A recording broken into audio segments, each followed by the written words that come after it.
It's time for Eastmont Wildcat football on the NCW Life Channel.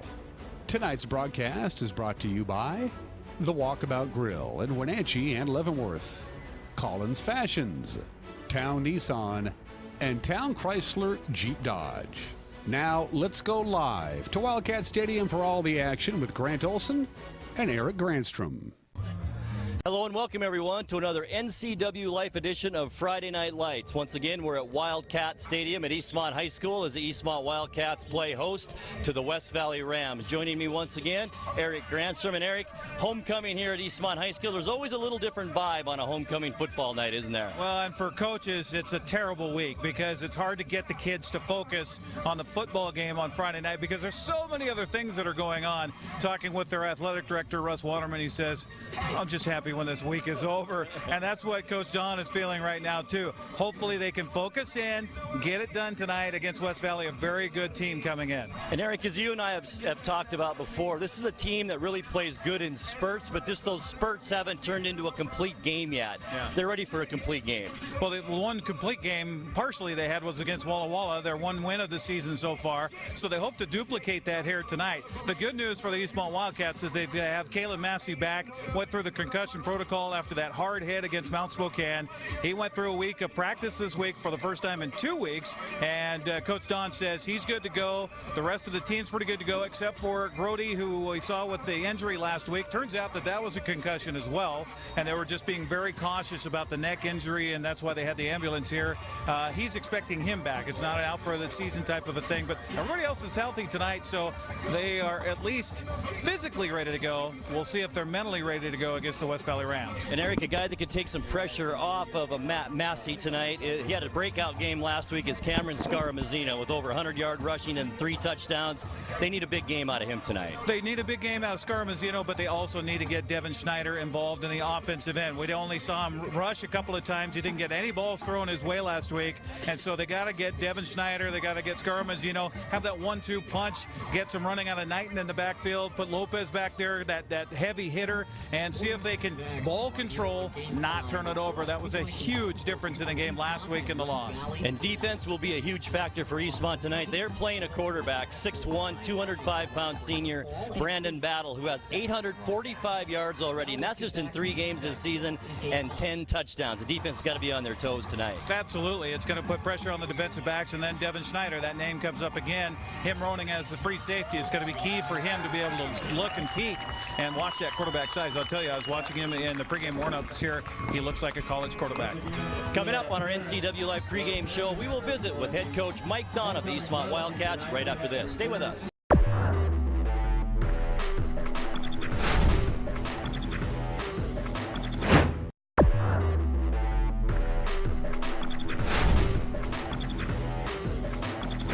NCW Live pregame show continues as we talk to Eastmont Wildcat head coach Mike Don, and our coaches interview brought to you by our friends at TC Slingers. Rock, bark, sand, and gravel, they place the material for you. And coach, another solid performance last week. You played an awfully good football team. It seems like other than the Walla Walla game, you've been good in spurts, but those spurts just haven't been really a complete game yet. Yeah, we haven't been able to put a complete game together offensively and defensively.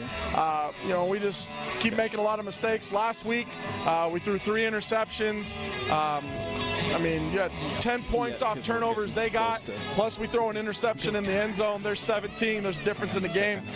Makes a big difference. And, the one game we win the turnovers battles, the one game we win. So if we take care of the football, we feel pretty comfortable. We'll be okay. And what a breakout game last week for Cameron Scaramazino. He was lights out. Yeah, he played great. We decided young quarterback, we decided to kind of go a little bit more tight, not put as much pressure on him to throw the ball. Got under center and let Scarmo run the ball. He played running back up until his sophomore year. We moved him to receiver last year, and he just looked like he was back to his old ways playing running back, looked real comfortable, and ran ball well for us. Pretty good news, too. Your starting quarterback, Kalen Massey, back in the lineup tonight. Yeah, he's back tonight. That'll be beneficial. He's got a lot of the reps, and he's just calm, cool, collected back there. And we think he'll make a big difference. And you're going to see an awfully good quarterback tonight in senior Brandon Battle, already 845 yards in 3 games. This kid likes to throw the ball. Yeah, no, they throw the ball really well. You know, he's a dynamic player. He was first team all-conference last year. Big kid, 6'2", 200 pounds. You know, works hard at it in the offseason. Threw for 477 yards last week, 7 touchdowns. So we got to make sure we get pressure on the quarterback and make him make some tough throws and play well in the back end. We'll be okay. Best of luck tonight, Coach. Appreciate it. Thank you. The NCW Live pregame show continues. Eric and I'll be back with you right after this.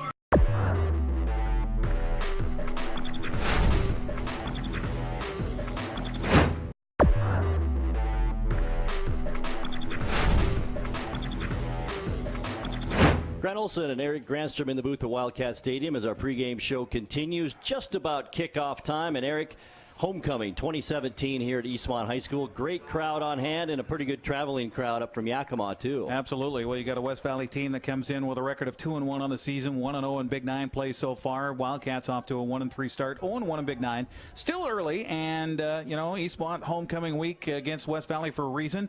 They had that long-time rivalry going back to the Mid-Valley days when football and especially baseball and basketball were huge rivalries between these two schools.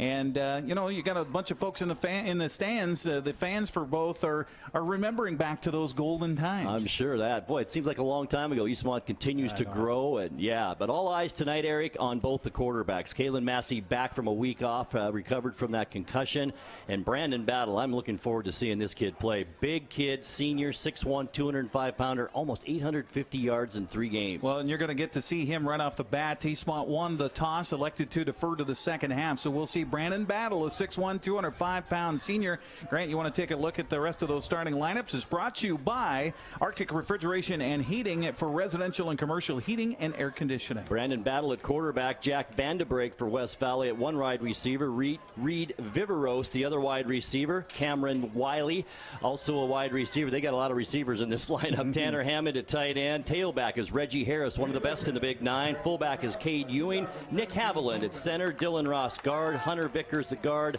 Tanner Klein and Brian Patrick round out the starting offense for West Valley. Here's the kick. Manny Lopez, and it's deep, taking it about the 2-yard line. Is it a reverse, a fake reverse on the kickoff return? I think that's Harris on the return. It is. At the 15, hung up there and hit hard at about the 14, driven back almost to the 10-yard line. A good discipline by Eastmont coming down the field and staying in their lanes, and one of the first Wildcats to get there here on the tackle for Eastmont. A man wearing number 2 on his jersey. He makes a stop, and it is a well, defensive stop there. Now let's see if the defense is up to this strong arm of Mr. Battle. You know, I think Devin Snyder in that defensive safety position, you mentioned it, Eric, in the pregame, is going to be key to stopping this quarterback. And nobody's been too successful yet this year in doing that. Even against Chiawanee, racked up almost 300 yards in passing. Defensive front for Eastmont, Braden Johnson, Christian Tonga. Dominic Torres is going to be up to Tonga to have a good game tonight. Absolutely. 1st and 10, West Valley, ball at their own 15-yard line. Here's Battle in the air already, near side, and it's dropped right into the hands of his receiver, and that was Reed Viveros. The 6-foot junior just couldn't hang on to it. Second down. Started thinking about what he was going to do after the catch before he finished making the catch, and that's good news for Eastmont. And they'll go second down over again, 10 yards to go. 2 receivers split top of the screen, 2 at the bottom. Once again, Harris in the backfield with Battle. Reggie Harris. Handoff goes to Harris. Big hole up the middle across the 20 to about the 22. Late flag comes flying in. Tonga on the stop there. We'll see what the penalty is. It's going to be a face mask against Eastmont, and that's something we saw last week that was just a killer for the Wildcats. Over 130 yards in penalties last week in that loss here at home against Moses Lake, and you hate to see that laundry come out early. Coach Don alluded to that in the pregame show as well, that penalties really hurt him last week, and turnovers against a very good Moses Lake team. So automatic first down on that penalty. That'll put the ball all the way up to the West Valley 33-yard line. 1st and 10 Rams. This time trips, top of the screen, 1 receiver. Down at the bottom, that's Viveros. And once again, Battle at quarterback. Started under center, now goes back to shotgun with Harris behind him. Looks right side under a little bit of pressure. Now a lot of pressure, and he's going down. Torres, the sophomore linebacker, one of the tacklers there, and that'll be a loss for the Rams. Another good job by Eastmont getting up there defensively. Torres, as you mentioned, also Christian Flores. So the Torres-Flores connection. Let's meet at the quarterback at a loss of almost 5 yards on the play. Second down and a long 14, maybe even 15, as Eric said, for the Rams. Ball on the far hash mark, battle back in shotgun. I think we're going to see a lot of 3 receiver sets here tonight. Gets this snap, looking right again, under pressure again too, gets away from it, finds a receiver far side, but he can't get away from about the 33-yard line, and a nice tackle by Devin Snyder, which could have been a big gain and really turned it into about a 9-yard gain. Well, the Wildcats had a shot there as Tonga was in the backfield along with some other red jerseys there for Eastmont. Had a shot at him, but not able to hang on was Christian Flores, and battled just a very strong, as we mentioned, collegiate-looking quarterback. Sure is. Sheds it and was able to make the completion. 3rd and 5 now, Rams. Big third down here early in this ball game. Ball is at the West Valley 33-yard line. 3 receivers near side, bottom of the screen. Now this is where Battle's looking. He's under pressure again, and he's going to go down at the 30-yard line. Christian Flores again in there on the sack. That's the second on this particular series. Eastmont up to the challenge. When Coach Don said we got to get pressure up front, so far so good. Check that column for the Wildcats, forcing the West Valley Rams to punt. On to punt for West Valley is Colby Kitt. Back deep, Devin Snyder for the Eastmont Wildcats. Snyder standing at the Eastmont 27-yard line. Movement on the line of scrimmage.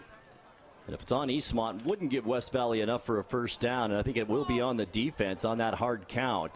Turns a 4th and 8 into a 4th and 3 now, right at the 35-yard line. If you're a coach, that drives you absolutely nuts because it's guys that are right there, right near the ball. Absolutely. Just watch the ball. Right. Don't listen to what's going on. Dominic Torres whistle for the offsides. So that backs Snyder up a couple of yards, back now to the 22-yard line. Little low snap, but handled by Kitt, the punter. High, wobbly kick to the West Valley sideline. Still rolling along the sideline. What a bounce for the Rams as it goes out of bounds all the way down at the Eastmont 24-yard line. 46 yards on Not the punt. too shabby. So Eastmont back out on offense, and back out there tonight, Kalen Massey, excuse me, who we mentioned suffered a concussion a couple of weeks ago over in Spokane against Mount Spokane. Took last week off. I think that's concussion protocol in high school, mandatory week off. And back in there tonight. Everhart, though, Eric, got to give him some credit. The sophomore played pretty well last week. Oh, he did. And you wonder if Coach Don learned a little bit by having Scarmazzino in tight, but here he's out wide on this first down. So here we go, 1st and 10. Massey, handoff, fake handoff to Snyder on the left side. And that'll be right back to the original line of scrimmage. So no gain on that, maybe a yard. We'll give him a yard there. So 2nd down and 9 now coming up for the Wildcats. And that handoff was to whom again? Jack Knighton? I believe it was Knighton, yes. Okay. You got Snyder in the backfield now, Eric, along with Knighton. I think that was Schneider on that carry. I think it was too. Here's Knighton. Here's Knighton on the handoff right side, crosses the 30. Good 7 yards on that one. It wasn't a bad run, yeah. That'll bring up 3rd down and relatively short now for the Wildcats. About 3 yards to go, just across the 30-yard line at the 31. Tackle made by Connor Rath, the strong safety for the West Valley Rams. You love it when your tailbacks are getting tackled by the defensive backs. That's right. Under center is Massey this time on this 3rd down and short, 3rd and 4. Well, West Valley cheating up inside to see if they come on the blitz here. Sure have it packed in there. One receiver at the top of the screen. Eastmont looks a little confused, or maybe that's what they're supposed to be doing right now. Only 2 seconds on the play clock. Snap is a little bit high. Fake handoff to Knighton, and a keeper by Massey, and that will be short of a first down. Only about a yard on that. And that'll bring up 4th down and 2, and the punting unit quickly for the Eastmont Wildcats. Now that just looks so awkward. I mean, that's the best way to describe that whole offensive play there. Just awkward. It was slow getting in. They finally decided with just 2 seconds to get the snap off, and just a yard gain. Dalen Clough and Jack Vanderbrake back to receive the punt from Manny Lopez. The Rams returners standing at about their own 34-yard line. 7:30 left to go first quarter. Still no score. from Wildcat Stadium. Got a Good flag down punt on the snap. by Lopez. Nice spiral, taking Van de Break all the way back to the 25-yard line, but breaks a tackle at the 30 and gets up to about the 35. But Eric mentioned flag down. That could be on the defense there. If it is lining up off sides, that'd be a first down for Eastmont. Boy, what a break that would be. Let's see the call here. Or it could be a procedure call against the punting team for not covering the end man on the line of scrimmage. I've said it before. It's so great having an official up here. It really is. Speaking of which, our officials Jim Penning, Ray Snoke, Mike Penning, Steve Campbell, and Cody Brown. And it was on the offense, Eric. So they'll take it on the end of the punt. So our third penalty here in the early going. And you got to realize, fourth game of the season for both ball clubs. They're still trying to work out the wrinkles a little bit. So West Valley, their second possession of the night. The first time they had the football, 5 plays and ended up punting it away.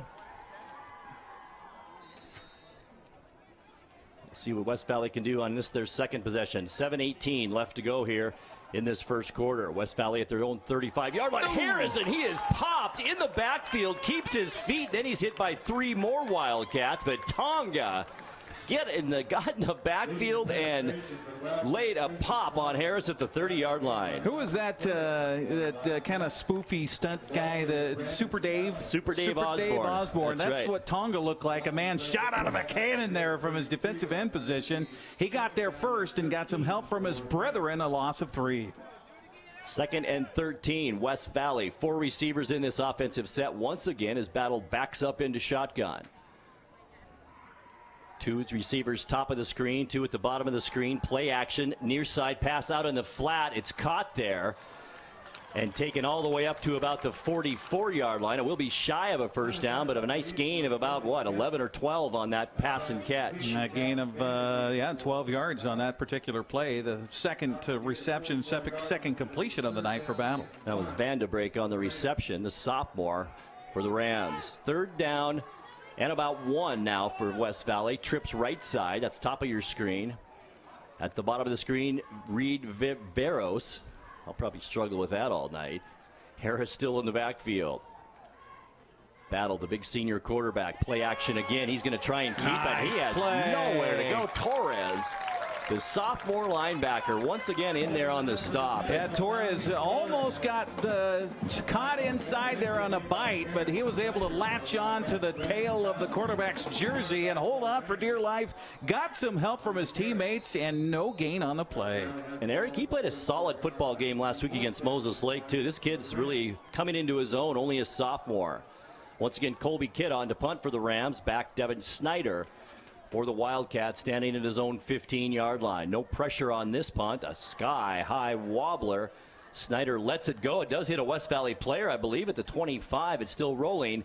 And finally down at the 15. I'm sure the West Valley coaching staff over there saying that skipped off the foot of a Wildcat. It was awfully close on that ball, on that punt. High punt, coverage team going down, and Snyder's job down there, not only he was waving for the fair catch, but also saying, Peter, Peter, Peter, you got to get out of the way. Right. And, they didn't necessarily there, but Eastmont okay. And the good news is they're going to mark it where they say the West Valley Ram touched it with his foot, so first down at the 26. Thought I saw that at about the 26-yard line. 1st and 10 Wildcats. Handoff Massey to Knighton, right side, bottom of the screen, and he can't go anywhere. Might have made it back to the line of scrimmage, just across the 25. A couple of carries for Knighton so far, 8 yards on the night.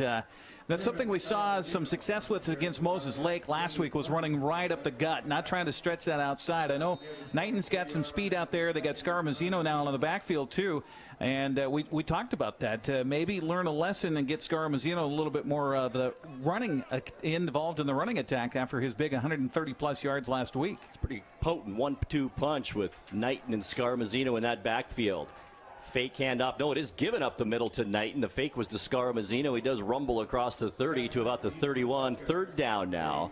Gain of 3 yards on that play. And, it is with that misdirection. You know, as a defense, you're taught in the week leading up to an option offense like this to tackle everybody. That's Just right. tackle everybody, because you can't be sneaking a peek for that ball. Big third down for the Wildcats. You bet. 6 yards to go at their own 31-yard line. Play action. Here's that reverse to the wide receiver. Devin Snyder out of the slot across the 35, and flags come flying in. Snyder does have the first down to the 40. Nice bit of running, but we'll see if it'll stick. I thought it was a great block on the pull there by Carson Payne for Eastmont, but I think they're going to.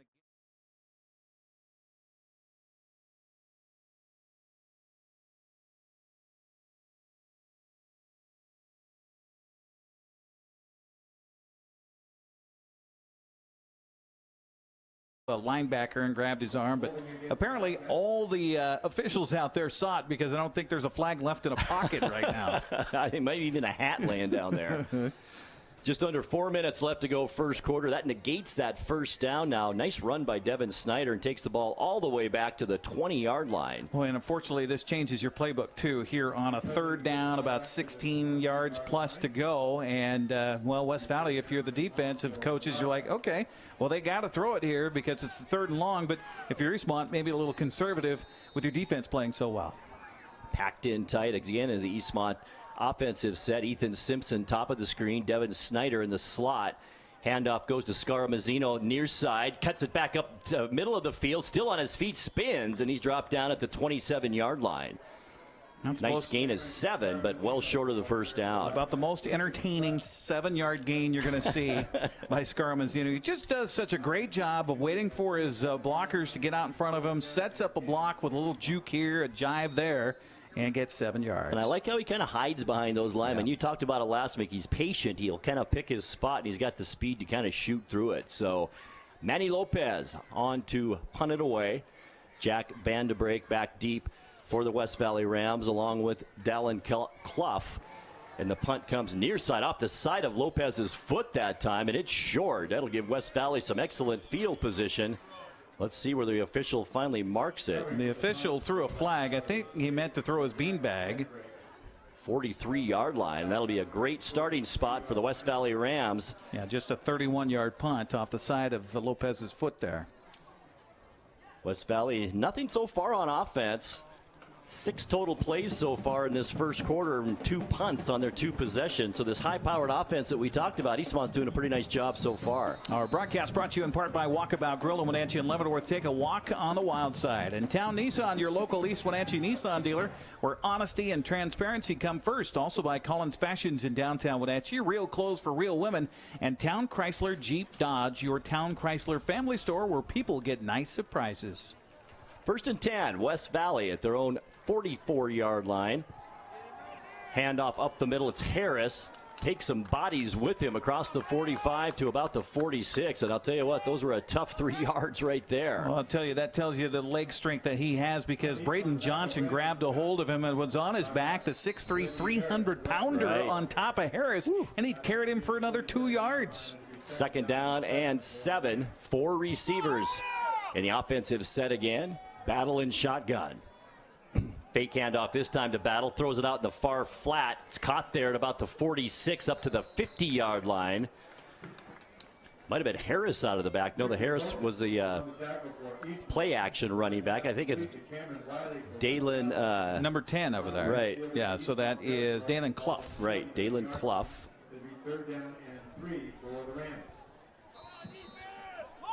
3rd and 3, West Valley. Ball just across the mid-stripe at the Eastmont 49-yard line. Eastmont crowd making some noise. Play action again, and nothing doing. Eastmont defenders rolling through that offensive line like they're not even there so far in this game. Great penetration by that line. Well, the guys on the corners not blocked. Dominic Torres, Brett Womack that time out there for the Wildcats, just coming from the ends, both of them untouched as they get through and make the sack. Loss of about 4 yards on the play. Colby Kidd once again on to punt for West Valley. His 3rd punt in this first period. Devin Snyder back at his own 20-yard line. How about a return time? Good snap, good rush too, and the ball, it's off the side of Kitt's foot a little bit too, and it goes out of bounds. That should give Eastmont some great field position. You know what, Grant? That was caused by Preston Esparza. He got back there and got some pressure on the punter on that particular play, and that caused him to short-foot it. Instead of short-arm it, he short-footed it. Short-footed it. And a short punt, only about 15 yards on the punt. So Eastmont, great field position as they turn the tides there. Have it first down at the 40. Minute 39 left to go, opening period. Great to have you along here from Wildcat Stadium on the NCW Life channel tonight. Our second Big 9 game of the season. Here we go, 1st and 10. Massey, handoff. It's Knighton on the right side.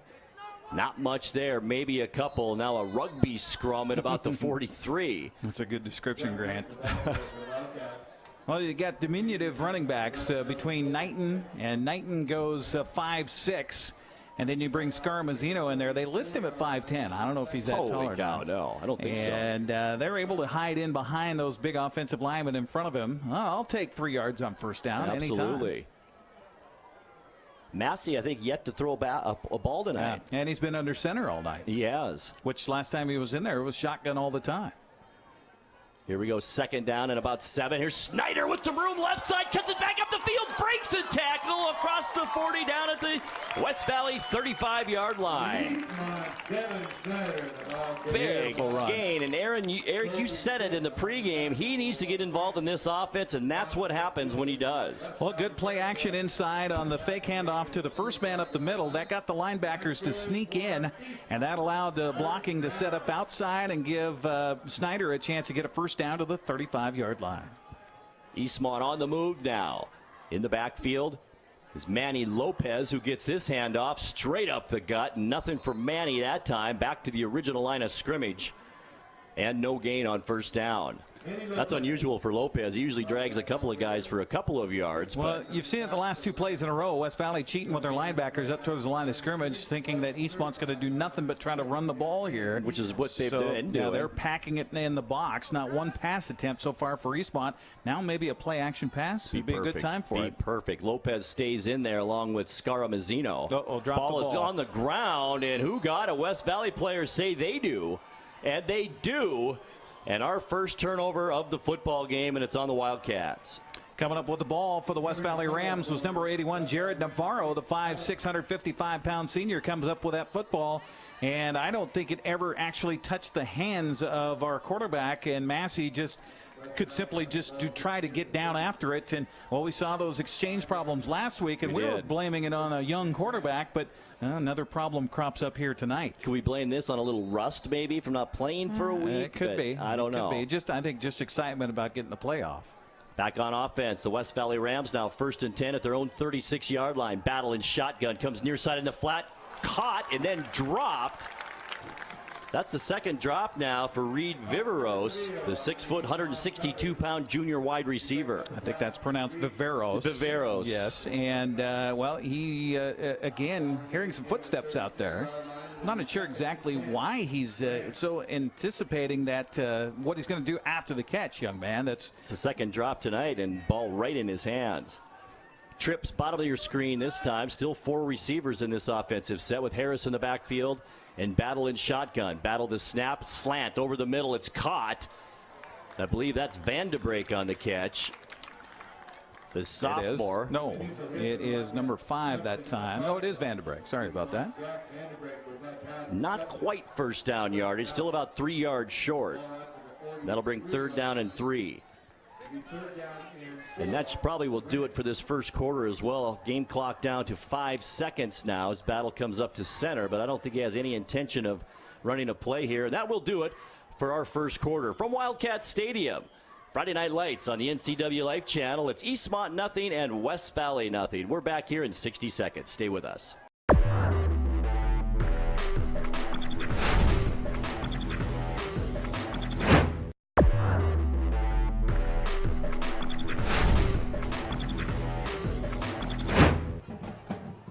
First quarter in the books on homecoming 2017 here at Eastmont High School. No score in this game between West Valley and Eastmont. Eric, I got to say, I'm kind of surprised no points on the board yet. I'm a little surprised too, but you know, defense came up big for Eastmont last week, even in the loss, and now they're coming up big here tonight with 3 sacks in that first quarter. 3rd down 3 for West Valley as the team switch ends of the field. Battle in shotgun. Trips this time bottom of your screen. Harris stays in there in the backfield with Battle. Battle flushed out of the pocket, rolls to the right side, pass over the middle, had a receiver there, Clough, but he couldn't get it to him, a little bit short, and that'll bring up 4th down for the Rams. He had bookends coming at him again with Torres and Womack chasing after him, felt the footsteps coming, and honestly, I thought he could have run for the 1st down, instead tried to throw it down over the middle, couldn't get it to Clough. Another stand for the Eastmont defense. And Battle does run the football. He has 162 yards on the season so far on the ground to go along with those 845 yards through the air. Colby Kitt to punt, almost blocked. A short punt once again. It's taken and dropped by Snyder, but he pounces on it just across the 30 at the 31. And Eastmont will take over there, 1st down and 10. 28-yard punt, as it turns out to be, and Tonga was so close to getting a fingertip on that, and then he was kind of blocked into the punter, and the referee tonight did a good job of watching that, watching him roll and not flinching for his flag. Jim Penning out there. No call on the roughing, and so Eastmont, decent field position, got to get some offense going. Had something going last possession, moved the ball pretty well, and a 26-yard run by Schneider, but a fumble stop that possession. Here we go, 1st and 10. Massey through the air this time. It's Simpson at the 35, breaks the initial tackle, tries to break some more, and leans forward to the 40. Nice 9-yard gain.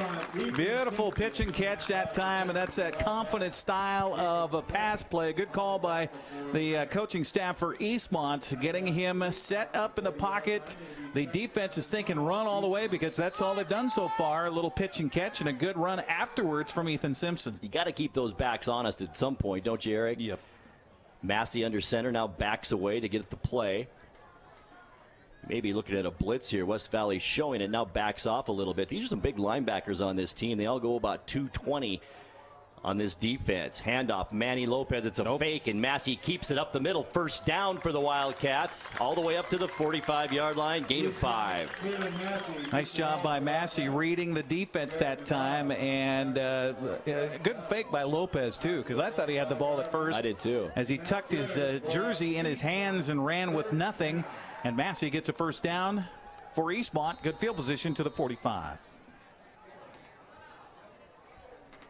Massey looks to the sideline again from the play. Short side of the field.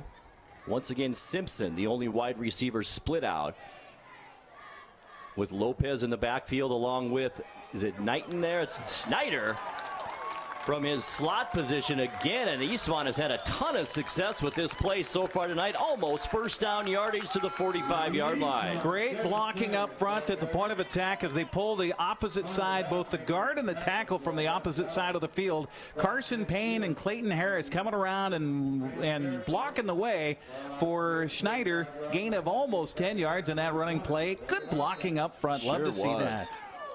2nd down and about a foot for Eastmont. They need to get to about the 45. Maybe not even a foot, about 6 inches. Massey under center.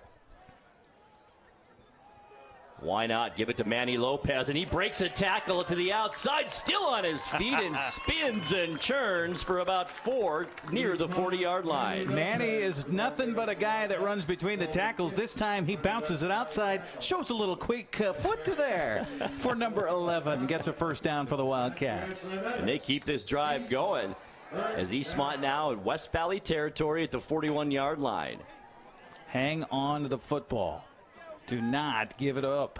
Got a good drive started right here for the Eastmont Wildcats. A lead here would be really nice for the Wildcats in this 2nd quarter.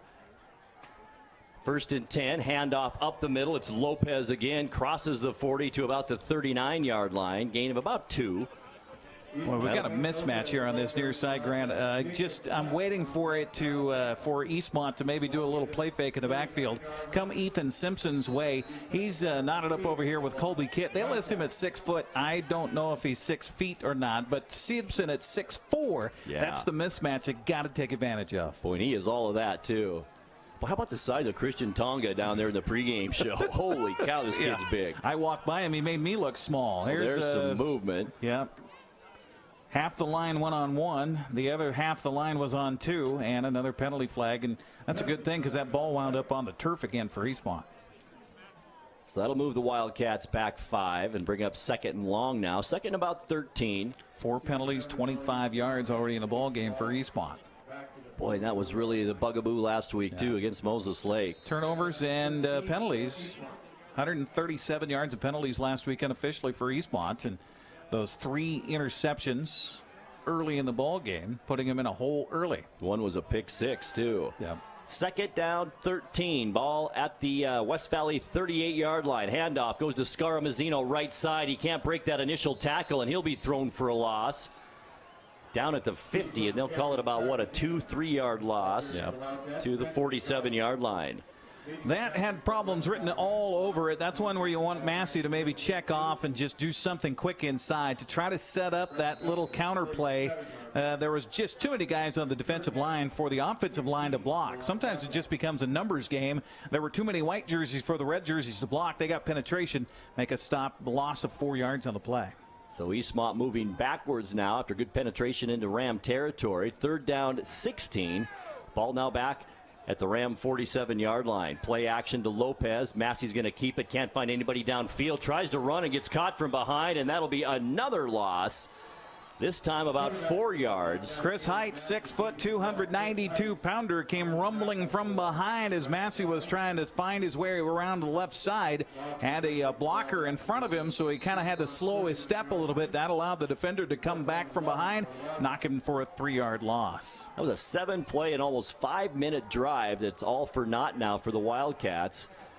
They move back at the end of that possession, and Manny Lopez on to punt. Eastmont a little late getting an extra body out there on the field. So too is West Valley with 4 on the play clock. Now 2-1. The snap is good. Here's the punt. A beautiful spiral. It's taken on a fair catch by Clough at about the 10-yard line. Make it to 12. And that's where West Valley will begin first and 10. Nice punt by Lopez. Manny Lopez, once in a while he'll uncork one and get it to fall on his foot just right. That was the case there with that spiral. And, well, they pin him back deep. The field position battle going the way of Eastmont right now. Our broadcast here tonight on the NCW Life Channel brought to you in part by First Choice Collision Center, Heritage Memorial Chapel, and Wenatchee Racket and Athletic Club. Thanks for joining us on the NCW Life Channel along with Grant Olson. I'm Eric Grandstrom. No score. No score. 6:53 left to go second quarter.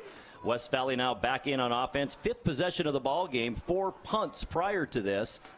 And they're staying with 3 receivers. Handoff is Harris, left side, crosses up to the 15-yard line. Be a gain of about 3 for Harris on first down. Tonga got the penetration. Womack finished him off. Short gain on the play, just a couple of yards for Harris, and they've kept him in check well here so far for Eastmont. West Valley in a little bit of a hurry up now too, Eric. Changing things up on offense, a little more deliberate at the line of scrimmage. Bodies going back and forth across the line of scrimmage. Running backs and receivers. There's so many receivers on this offense. 3 out there now with Harris in battle in the backfield. In shotgun. Play action to Harris, and Battle gets tackled again in the backfield. Great penetration by that line of the Eastmont Wildcats. Christian Flores coming off the left side. That tackle over there just cannot block him tonight, as the tight end on that side just went right past him and allowed him to get in there and get another sack for Eastmont, their 4th on the night. Loss of about 4. It'll bring up 3rd down and 12 now for the Rams. Ball back at their own 10-yard line. Minus 9 yards rushing on the night for West Valley. Amazing. 2 receivers top of the screen, 2 at the bottom. Harris remains in the backfield. In battle in shotgun. We haven't seen him throw a lot of completions yet. Here he goes through the air, and a bullet almost picked off. Devin Snyder standing right there on that pass attempt to Clough. If Snyder had just held his ground, that ball would have been tipped right to him. Great job by Wesley McElwain to get a hand in there and knock it away, and the defense stands once again. Playing and Battle, by the way, football tonight. 3 of 8 for 35 yards in this ball game so far. Maybe I better pump up the opposing team's best player every week.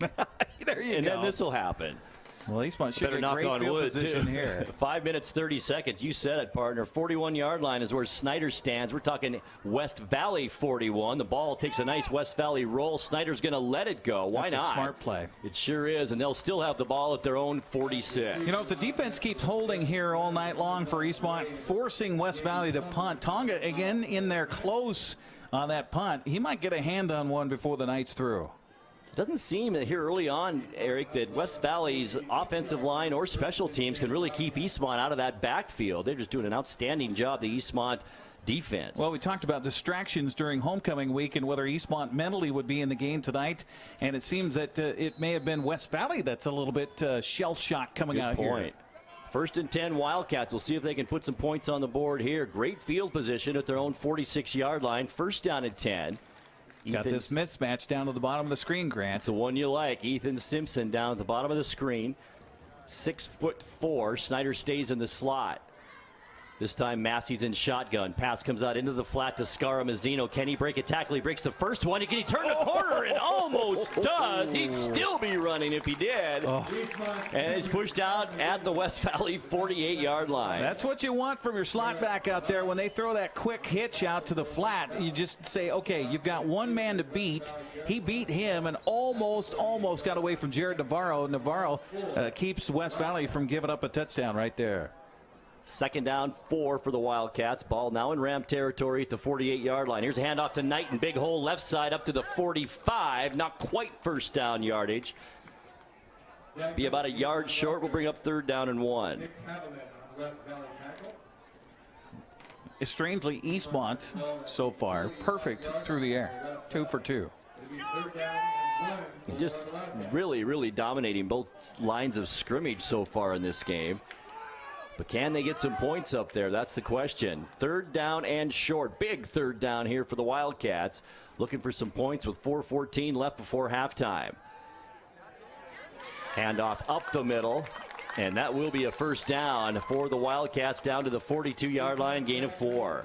Nice job on the little delay there to Scaramazino. He just kind of pecked his way, let the offensive line get some blocking for him up front. It was Scaramazino, or was it Knighton on the carry there? I think it was Scaramazino. Okay, all right. So good enough for 3 yards and a first down for the Wildcats. So patient back there. We talked about that. Clock at 3:57 now in the second quarter. Massey back under center. Comes up, barks at the defense to see if they're going to shift into something that allows the offensive coaches here on the near side to call whatever play they want. 2 on the play clock. They get it snapped off. Handoff Knighton left side. Gets up to the 40-yard line. That'll be a short gain of about 2. Nick Haviland, 6'1", 303 pounds, grabs a hold of the diminutive running back for Eastmont. Not much he's going to do after he got that big refrigerator on his back. And his partner at the other tackle area, Chris Height, 6 feet, 292. Goodness. They got some beef up front. Yes, they do. Second down, 8. Feed them well down on the valley, do they? That is farm country over there in West Valley, too, isn't it? It is. Second and 8, Massey, handoff on a counter to Snyder. It's on that reverse. It's been working tonight. That'll be close to another Eastmont first down inside the 35, down right at the marker at the 32. They're going to give him a first down, gain of 7 yards on that beautiful play, and good job of blocking again as they pull the guard and tackle from the right side of the field, the far side of the field, to come block on the near side. Just a numbers matchup where Eastmont has the advantage, and Snyder able to pick his way forward for a first down. Snyder has such a great feel for the game, doesn't he? And the field and what's going on around him. He's so fun to watch. First and 10. Wildcats moving once again. Now the deepest they've been into Ram territory at the 31. Play action. Massey back to pass left side. He's got Scaramazino. Touchdown Wildcats. 32 yards to Cameron Scaramazino. Well, I kept waiting for the play action. They finally do it, and they finally go deep, and a great adjustment down around the goal line by Scaramazino. He kind of did a little tap dance down there around the 1-yard line. Defender never could find the ball. Scaramazino does. 32 yards on the score, and how about that? Eastmont in front of West Valley on homecoming Friday. And what a beautiful pass by Kalen Massey. That thing was on a rope in a beautiful spiral. And Eastmont, the early lead, 6-0. Lopez on for the point after try.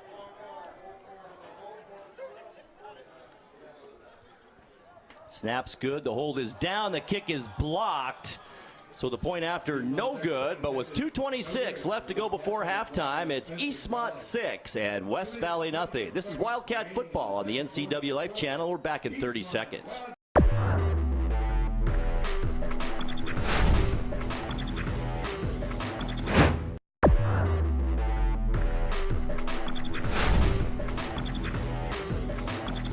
Eastmont Wildcats go 54 yards on 7 plays, highlighted by a 32-yard pass from Kalen Massey to Cameron Scaramazino. The point after try was blocked, and that's where we stand, 6-0 Wildcats. Our broadcast brought to you in part by Walkabout Grill in Wenatchee and Leavenworth. Take a walk of the wild side. And Town Chrysler Jeep Dodge, your Town Chrysler family store, where people get nice surprises. And for those that are just tuning into the NCW Life Channel tonight, nice surprise. You're looking at that scoreboard right now. 6-0 Eastmont on top on homecoming night. You got to love that. You sure do. Beautiful night for football here, too. The weather's going to change a little bit tomorrow, but not tonight. It's beautiful time for football. Temperatures, what, lower 60s, upper 50s probably? Just absolutely gorgeous. Here's the kick now by Manny Lopez, and it's going to be taken, it looks like, by Van de Break on the far side of the field at the 13-yard line. Does a little dance at about the 17, crosses the 20, up to the 25, and he's brought down at about the 26-yard line. About a 12, 13-yard return. Oh, no, about 18 yards on that one. Just kind of pecked his way up the far sideline, waited for some blockers to get in front of him. But Eastmont doing a pretty good job of coverage. Special teams is really straightened out. I mean, besides the block on the extra point, that kick was a little low. So I don't know who you blame on that one. But so far, in the last couple of weeks, the special teams have done a lot better than they did the first 2 games. Pretty shaky those first couple of games. You're right, Eric. Now can the defense hold and allow the Wildcats to go into their homecoming halftime with a lead? 6-0 with 2:19 left. And boy, West Valley hasn't done anything yet on offense. 5 possessions, 5 punts so far in the game. Battle and shotgun. Rolls to his right, has a receiver there. Instead, goes to the other receiver at about the 44-yard line, and it's caught there. How did the official not see that hole? My goodness. Christian Flores was tackled. The right tackle grabbed him by the shoulder pads, and he fell down, pulling him on top of him. But a first down for West Valley. 19 yards on that pass and catch. Trips now bottom of the screen, one receiver top of the screen. Battle can't find anyone. He's going to keep it, lowers his shoulder. You don't see a quarterback do that very often, and then gets dropped. Ball comes loose, but I think he was ruled down. And the ball will be spotted at the West Valley 47-yard line. Well, the official here near side signaling as if it was a first down. No, he's signaling that it's still West Valley football. 2nd down and 8 now for West Valley, just shy of midfield. Minute 38 left to go, 2nd quarter. 4 receivers in there again. His Battle backs into shotgun. Now Harris, the running back, gets into the pass play as well. Battle flushed out of the pocket, rolls to his left, passes across his body. Beautifully done at the 43-yard line. Caught there by Viveros. He's been targeted 3 times tonight, and he dropped the 2 easy ones. This one along the sidelines, having a tightrope over there, and that is almost an NFL-type throw for that quarterback Battle to roll to his left like that, be running, and then throw across his body on the sidelines to make that completion. 1st down and 10, West Valley. Once again, 4 receivers out there with Harris back in the backfield. It isn't Harris, it's Jamie Plumley who's in there now for Harris. Here's Battle down the middle of the field. He had his receiver and overshot him. And that will go incomplete, and a gift there for Eastmont on that incompletion. Really was. Had Jamie Plumley wide open down over the middle. A little bit of a play action in the backfield. There wasn't really a running back for him to play action to, but he put his head down and then poked his head back up, and before you know it, that ball is coming over the middle and just overshot his intended receiver. 2nd down and 10 now, Rams. Ball at the Eastmont 43-yard line. Clock stopped momentarily, 1:17. Here's Battle, flushed out of the pocket again. Nice job of moving up into the pocket, breaks a tackle, 35, still on his feet. 1st down, Rams. I think they'll mark him at about the 32-yard line. Gain of 11 yards on that carry by Battle. Eastmont bodies all over the place. Linebacker was eyeballing him. Brett Womack wasn't able to make the tackle. Gets a 1st down. West Valley is at the Eastmont 32-yard line now. Quick pass out in the flat, incomplete. Bend to break the intended receiver, and that'll bring up second down rather, and 10. Battle 5 of 12 for 64 yards unofficially so far in the ball game. But Eastmont's got to stiffen up here defensively and come up with a stop. After playing so well throughout this first half, it'd be a shame to give up the points right before the halftime. 55 seconds, 55.8 to be exact, left to go. Of course, a lot going on here at halftime. It's homecoming, so we'll have the king and queen candidates and all the goodies that come with homecoming here at Eastmont. Well, they're trying to push the clock back up and say that it should be 59 seconds left in the half. Instead of 55.8. Yeah. Well, you know, that 3.1 seconds, Grant. Second and 10 for West Valley, and whistles blow before the snap. Official on the far sideline wants to come over and talk to our head referee, Jim Penning. The head linesman over there, Mike Penning. So I believe these are brothers talking it over. You know how brothers are. Probably arguing about something that isn't even football related. 5'9", I think is what he's saying. It is 59 up there. All right. Okay, that's where we were before. Okay. Now that we got that straight. Yeah.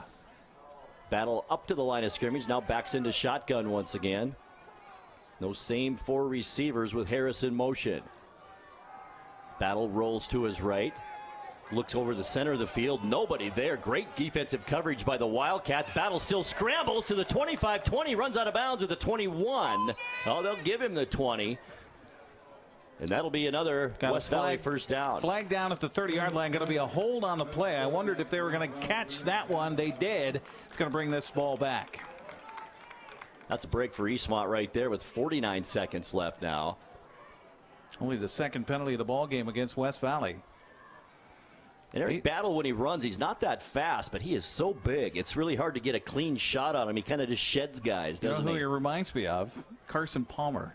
You know, he does in a way. You're right. You're has right. That same kind of body stature to him and doesn't look like he's that quick feet of foot, but then suddenly he's shedding tackles running downfield. That's a great comparison. It really is.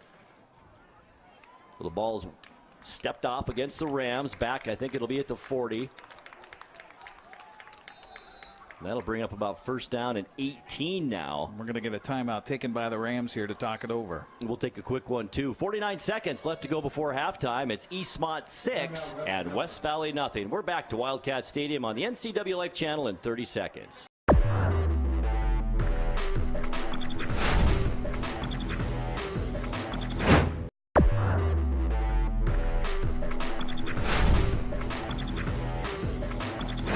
Only 49 seconds left to go before halftime. West Valley facing a second down and 18. The ball is at the Eastmont 40-yard line.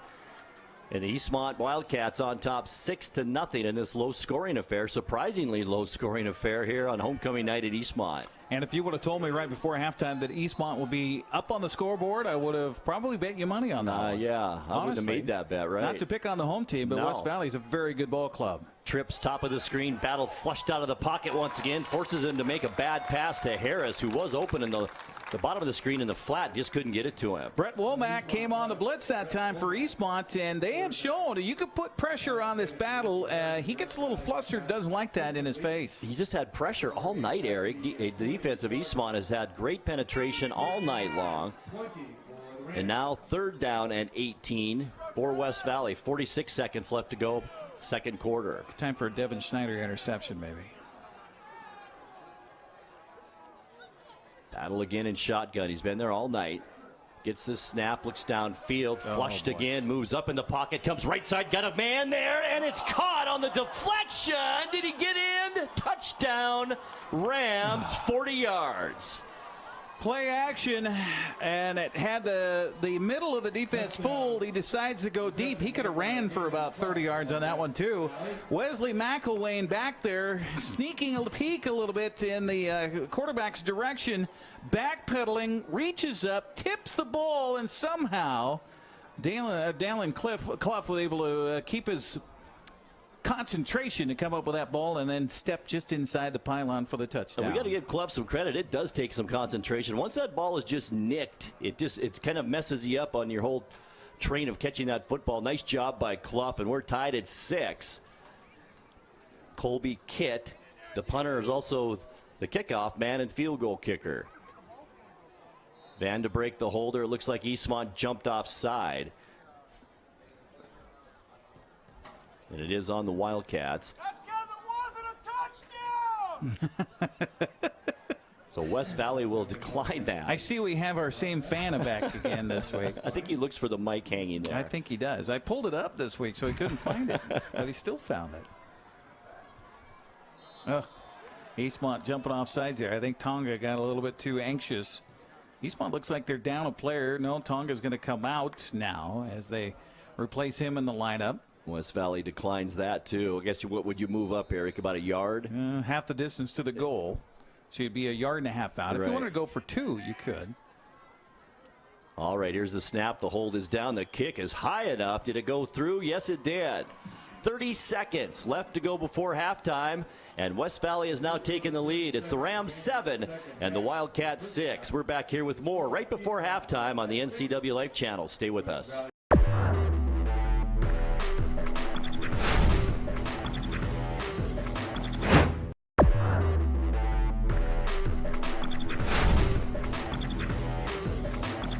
West Valley goes 8 plays, 74 yards. Took off about 2 minutes off the game clock. It's 40-yard touchdown pass from Brandon Battle to Dalen Clough. And the extra point was good, and now we stand at 7-6, and we got a ball game here, Eric. Well, and you look at Battle's numbers at halftime going in, he's going to be over 100 yards passing, but most of that on one play. That's right. Prior to that 40-yard touchdown pass, he was 5 of 13 for 64 yards. Now he's 6 of 14 for 104 yards. And numbers look a little bit better, especially if you're the West Valley coaches. The scoreboard with you up on the road over the Wildcats by 1. Colby Kitt will kick it off. Scaramazino and Devin Snyder back deep to take this kick for the Wildcats. Interesting looking kick formation here. And a pooch kick. Top of the screen that will go out of bounds and give Eastmont some pretty nice field position. A lot of folks don't know how that penalty works when you march it off. It's the longest penalty in football that's on the books. It's a 25-yard penalty. It goes from the point of the kick, not to where it goes out of bounds. So Eastmont will get it 25 yards from the point of the kick, so the 35-yard line is where they'll have it. First down and 10. You got some timeouts. The clock didn't move. Why not? You got 2 timeouts left, or 3 timeouts for the Wildcats with 30.9 seconds left. You're right, Eric. Why not? Kind of a tight formation here if they're going to launch it. Simpson, the only receiver, split out again. Here's that reverse to Snyder. Give it to him. He cuts it back upfield, has some room. 45, breaks a tackle. Midfield, 45-40. Stiff arm at the 35. Flag comes in at the 40, and that could negate this whole thing. I hope he doesn't call a clip on the offense there, because that was actually a push on the back from the defense. They pushed Scaramazino from behind in the back. And they're going to call it on Eastmont. My goodness. That's a bad call. I'm sorry, being a former official, but I saw it right where he threw the flag and knew that was an incorrect call on that particular play, and unfortunately wiped out a big gain for Eastmont. 30-yard run by Devin Snyder, 29 to be exact, and it was a beauty. And great blocking. Let's give credit again to Clayton Harris out there, the big fella, getting around the corner, making a seal on the corner, getting a big block downfield, and giving Devin Snyder a chance on that one. Devin Snyder on the run for the Wildcats. So that'll spot the ball. It looks like at what? That should be a 10-yard penalty, not a 15-yard penalty. There you go. Just across the Eastmont 40 to almost the 41. So it's a first down. The ball just across the 45-yard line. 19.8 seconds left to go for Eastmont to try and get some yardage here. I guess you could try a field goal at some point here. Why not? They're still going to need about 30 yards to do that. The net gain for Snyder on that will be 19 yards. What a beautiful run that was, wasn't it? It was.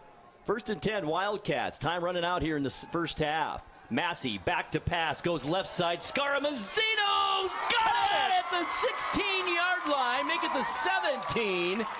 And a beautiful pass and catch, Massey to Scaramazino. Massey with a perfect location, and only the man looking for the football, Scaramazino, could get to that one. Coming up, Jared Navarro was asking for pass interference. If anything, it was pass interference on him. No flags, connection downfield to the 17-yard line. Timeout's called. We'll keep it right here. 12.9 seconds left to go before the break. Eastmont trying to regain the lead. It's West Valley on top 7-6. And Massey, those two long passes have looked awfully nice here tonight. So what, 42 yards on that pass play? So that'll look good on the numbers here for Massey. By the way, he's 4 of 4 in the game. And two passes, 74 yards, right, Eric? The 32-yarder to Scaramazino, and now this 42-yarder. And Eastmont in business, maybe some field goal opportunities, but they're thinking touchdown right now at the 17-yard line. Not a whole lot of time to go here. 2 timeouts left, though, for the Wildcats. 3 receptions, 80 yards for Scaramazino on the night. So he's not doing it on the ground. He's doing it through the air. You take your talented players, get them the ball one way or another. All right, teams ready to go here. 1st and 10, Wildcats. The ball is at their own 17-yard line. Massey shotgun. Play action to Knighton. Massey will keep it up the middle and takes a hit at about the 13, and that was a pop. Goodness. They're trying to call a timeout here. And we talked about that earlier this season, Grant. You remember when he gets into that second level, I'd like to see him get a little lower. Right. And I don't know if that's what happened at Mount Spokane in that game at Joe Albi Stadium, but he was picked up and thrown down. And I just hate to see Caleb Massey just so high when the defense comes and converges, and just kind of think that there's a chance of getting him injured once again. But well, they got positive yardage out of it. 3 yards on the first down carry, and looks like Lopez is going to come in for a field goal attempt. 5.1 seconds left. You really don't want to take any chances here if you're trying to get some points. We'll see if Lopez can put this through and give Eastmont a lead here. It would be great going into halftime at homecoming with a little bit of a lead over an awfully good football team. If you're wondering why West Valley's only played 3 games, them and Eisenhower both have played only 3 games because they were smoked out their first week of the season. So I don't know if that's going to be made up, Eric. No, at this point, I doubt those games are going to be made up because they were non-league contests. So the chances are there's not going to be any makeup on those. All right, here's Lopez on for the field goal try with 5 seconds left to go before halftime.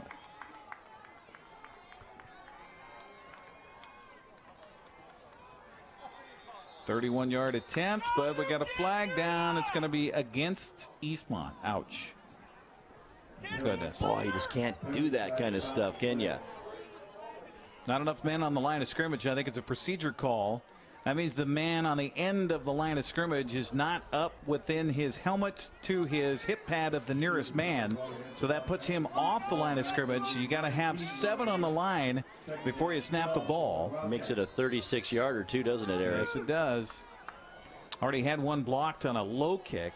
See if he can get some elevation here. Right, as Lopez set to try this one again. Snaps good. The hold is down. The kick. Is it going to make it? It's good! 36 yards. Manny Lopez. Good thing it wasn't 37. With 6/10 of a second left, Eastmont takes the lead 9-7. How about that? What a game. We got a great game here tonight. It energizes the team right before halftime. You can't even put the value of that on for a team going into the halftime locker room. There is just a little hint of a breeze that's coming in the face of that particular field goal attempt. Had it been 1/10 of 1 mile per hour more, that would have hit the crossbar and fallen out. I don't think it had enough oomph left to bounce out. It would have just fallen over the goal post. It could have been 36.5 yards and it wouldn't have made it. All right, but it did, and that's what matters for the Wildcats. 9-7 our score, as I mentioned. 6/10 of a second left to go here before halftime. And coming up at halftime, we will bring you some of the halftime and homecoming festivities here at Wildcat Stadium. It'll be an extended halftime. It will, and we'll get the microphones to listen in and watch some of the halftime festivities. They announced their Royal Court. Should be fun here tonight. Got some really cool Jeeps to carry the court in, too. I kind of like the convertible, and this is good convertible weather. Speaking of convertibles, nearby, it's isn't it Wings and Wheels weekend? It's next weekend, I believe. Yes. Okay, I saw the carnival lining up, so. They got here way early, didn't they? They were pumping the tunes out over there before the game, too. Were. I was waiting to smell some cotton candy. Yes, I'm always thinking about food. Steve Hare, listening at home, is rolling his eyes right now. By the way, end of first period over at the Town Toyota Center, Wenatchee Wild leading Cowichan Valley 3-1. Short kick is taken by Harris at the 23-yard line. Had a little bit of room up the middle, but it closed quickly up to the 30, and that will take us to halftime. So at the halftime break here, homecoming 2017 at Wildcat Stadium. It's Eastmont 9 and West Valley 7. Stay with us. Your NCAA Life halftime show coming up after a 2-minute break. Stay with us.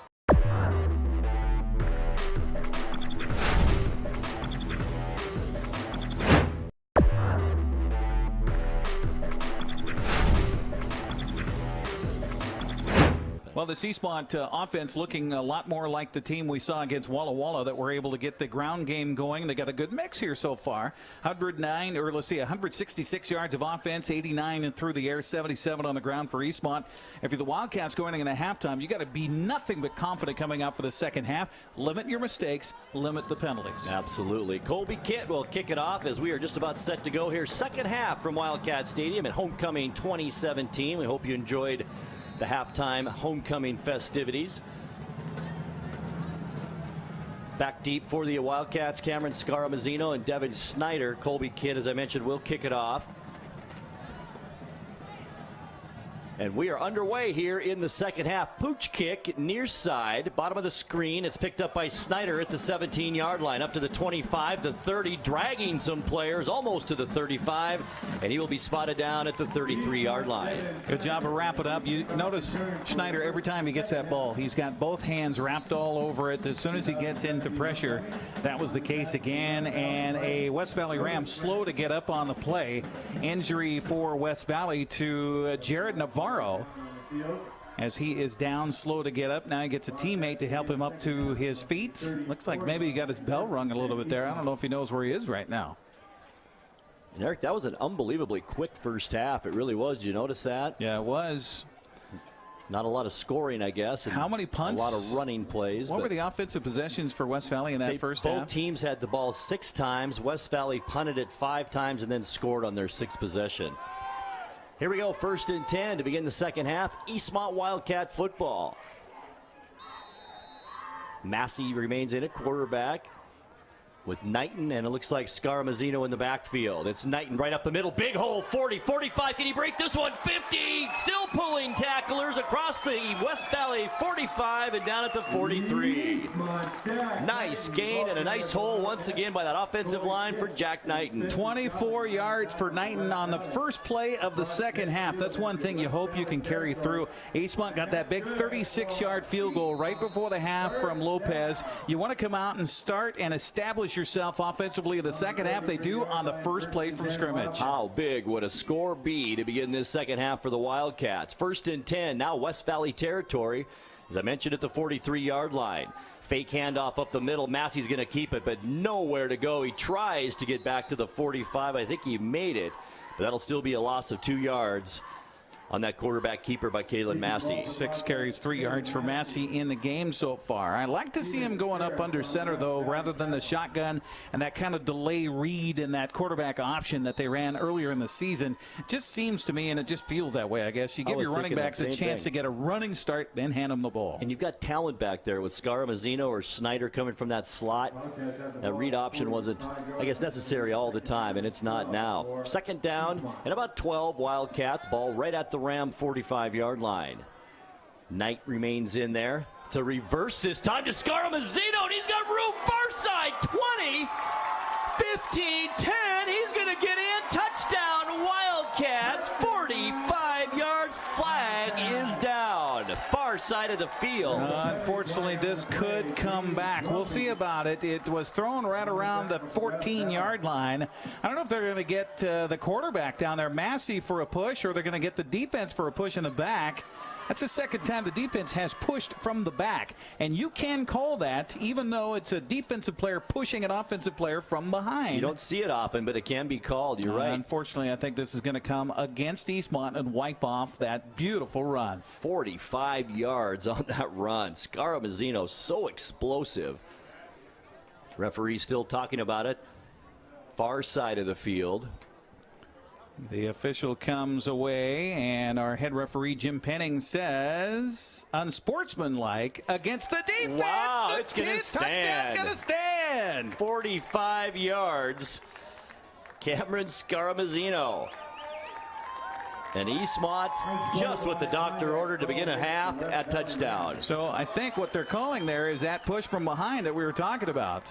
There was a push from behind that knocked the quarterback Massey down, and then evidently some words were said after that. So unsportsmanlike conduct against the defense, and the score will stand. How about that? Manny Lopez on for the point after try. Devin Schneider is the holder. Lopez got feel plenty of energy in that leg after the 36-yard field goal in the first half. This would be a chip shot. A little high on the snap. Oops. The line drive kick, and I don't know if it went through or not. It did. 10:37 left to go. Third quarter. Eastmont on the board right away. It's the Wildcats 16 and West Valley 7. You're listening to Wildcat Football right here on the NCW Life Channel. Stay with us.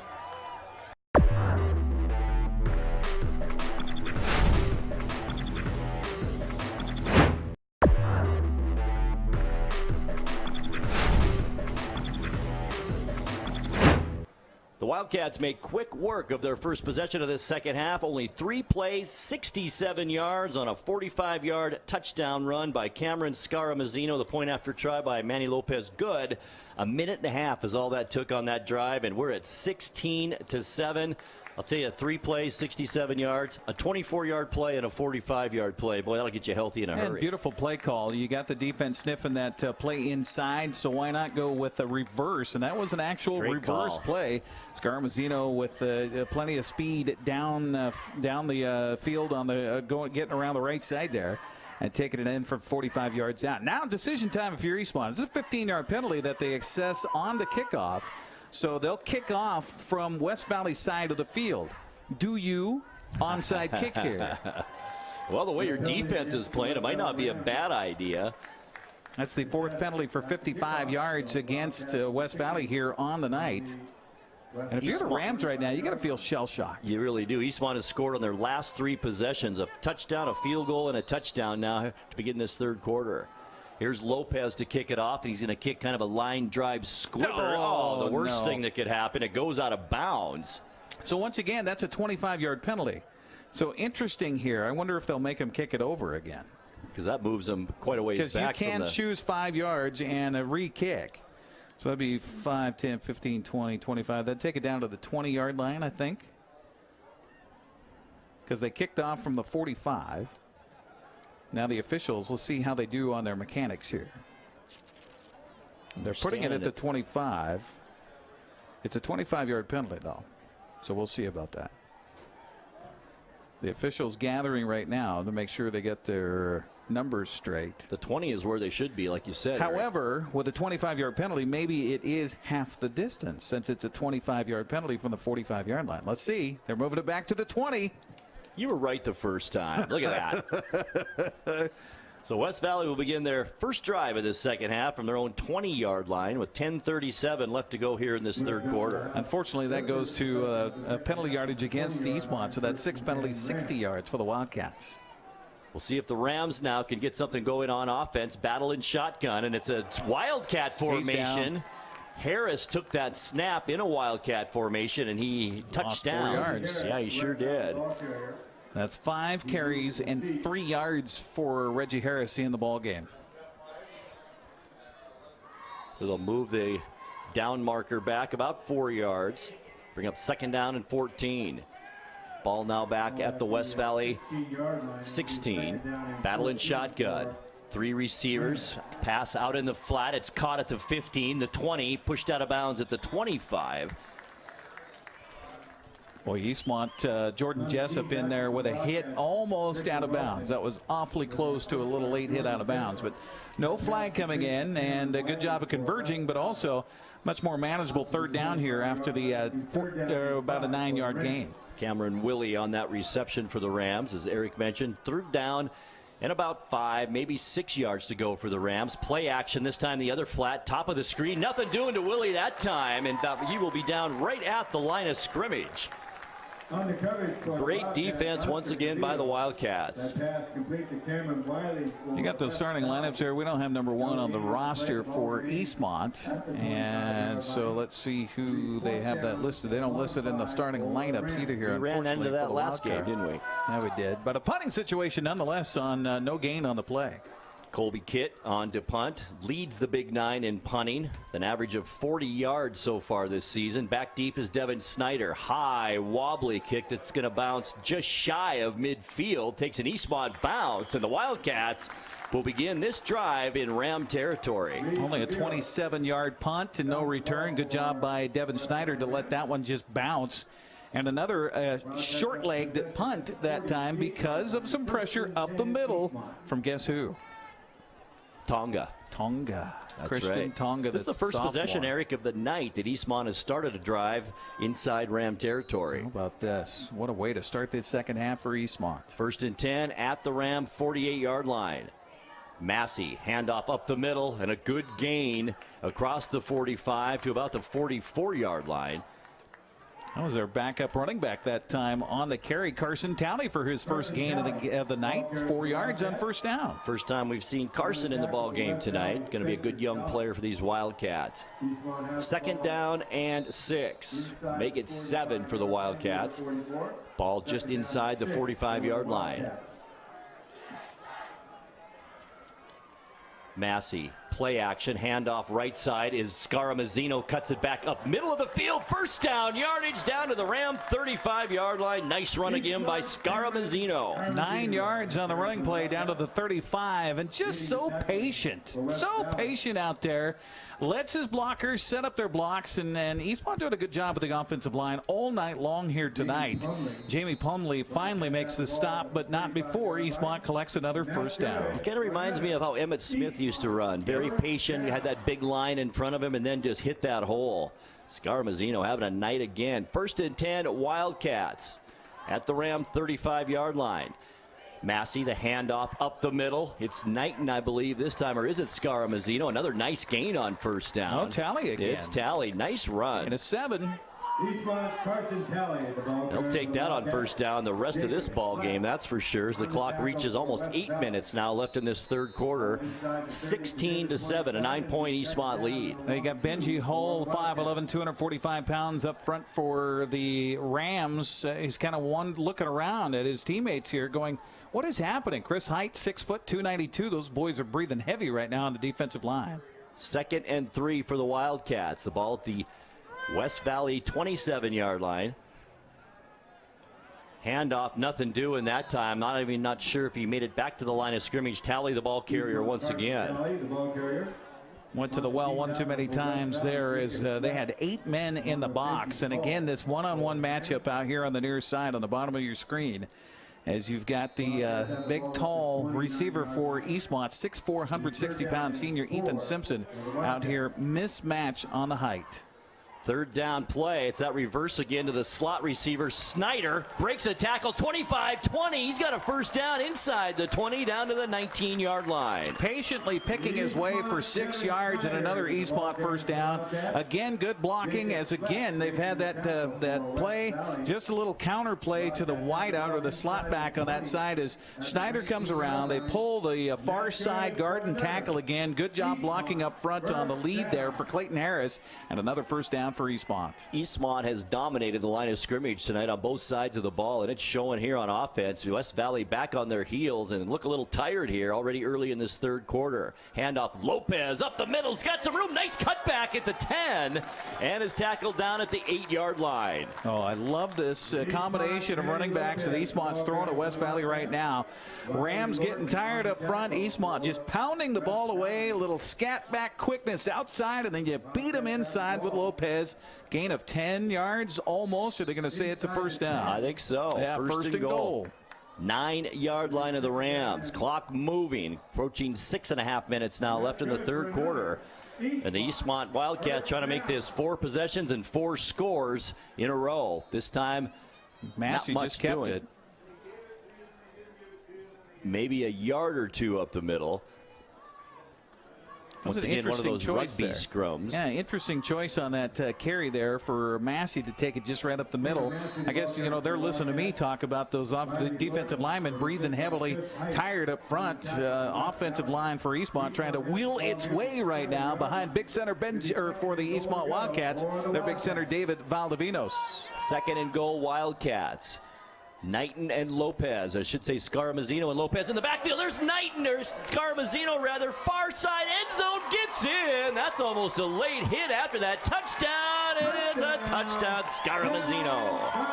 As before he even got the handoff, Grant, you saw me up here in the booth put my hands up, yes, because there was nobody going to catch 23 for Eastmont as he got that handoff, bounced it outside, saw the corner of the end zone, gets it there for the touchdown. 22 now to 7. Eastmont on top. And if West Valley wasn't shell-shocked before, they are now, Eric. How long was that touchdown run? 8 yards. 8 yards. Thank you very much. You bet.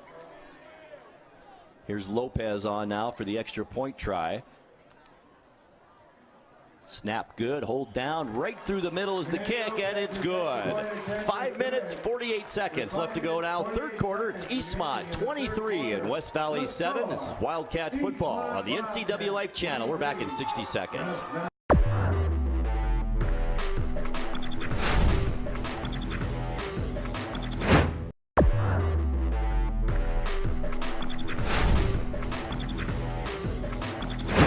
Took 6 minutes, 42 seconds off the game clock. 8-yard touchdown run by Cameron Scarmazino. Lopez's kick is good, and we are now at 23-7. Wildcats on top. Here's the kickoff by Lopez, taken by Harris. Reverse, and it's a fake reverse. Harris keeps it top of the screen. He has some room, makes a cut up field, and is finally tackled. Tonga in there from behind, one of the men to make the tackle, but a nice run back by Harris. About a 25-yard kickoff return by Harris. Had to go a long way around to get it, and Eastmont's got to keep that in mind. If they end up kicking off more and more through this game, that would mean that they're scoring, so that would be good news for the Wildcats. But they're going to watch that handoff back there for Van de Break and for Harris. One of these times he's going to hand that ball off. You're going to watch it and stay in your lanes. They did the same thing on the opening kickoff of the ball game, and that's the first chance they've had since I guess a touchdown.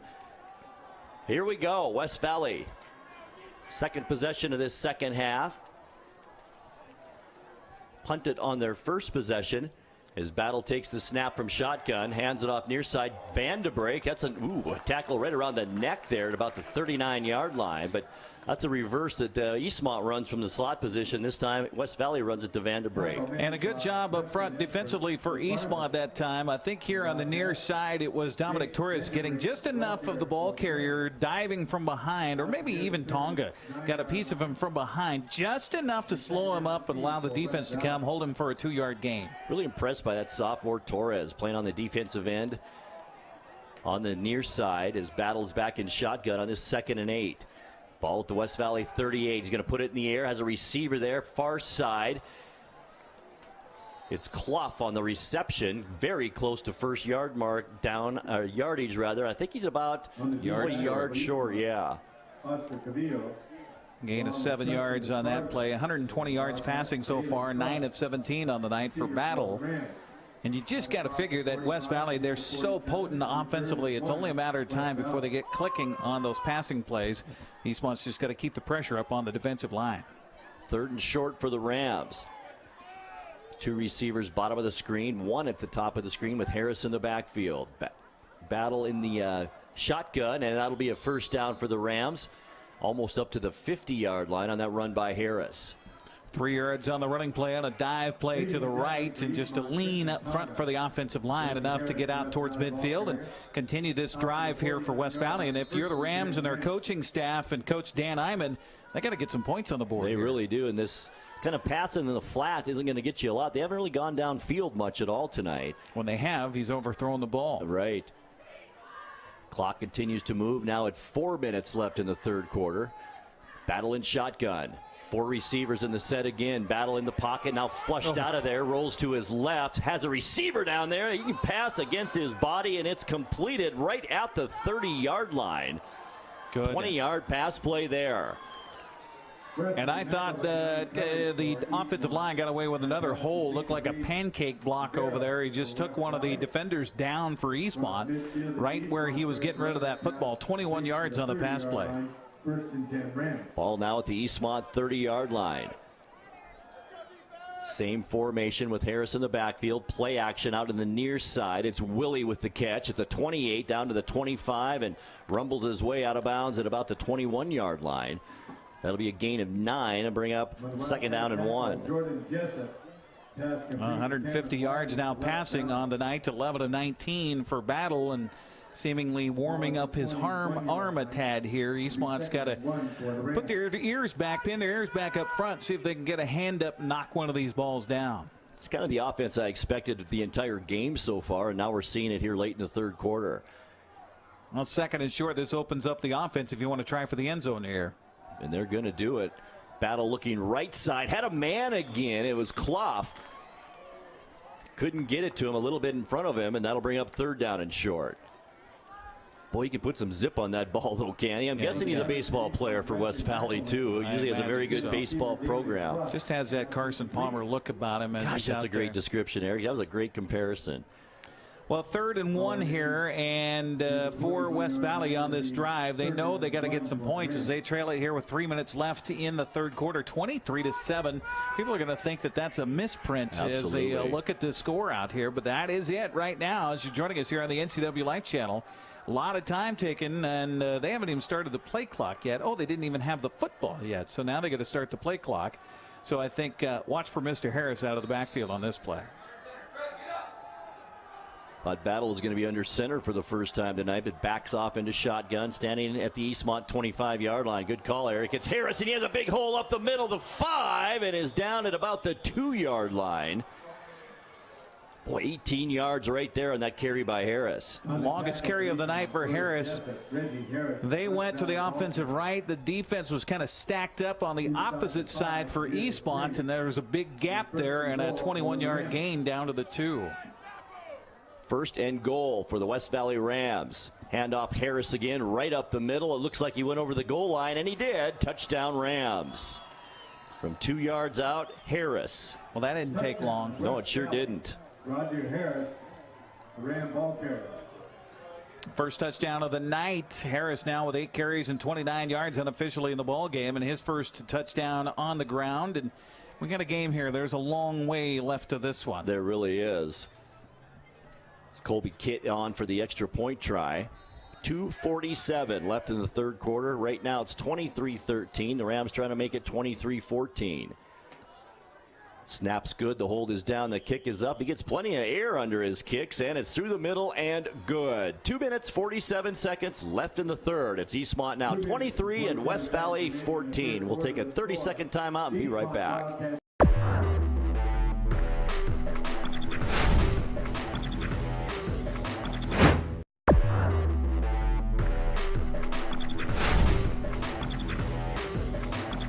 Drive for the Rams, 8 plays, 63 yards. Eric, you mentioned it was quick. 3 minutes, 46 seconds is all it took to go that 63 yards.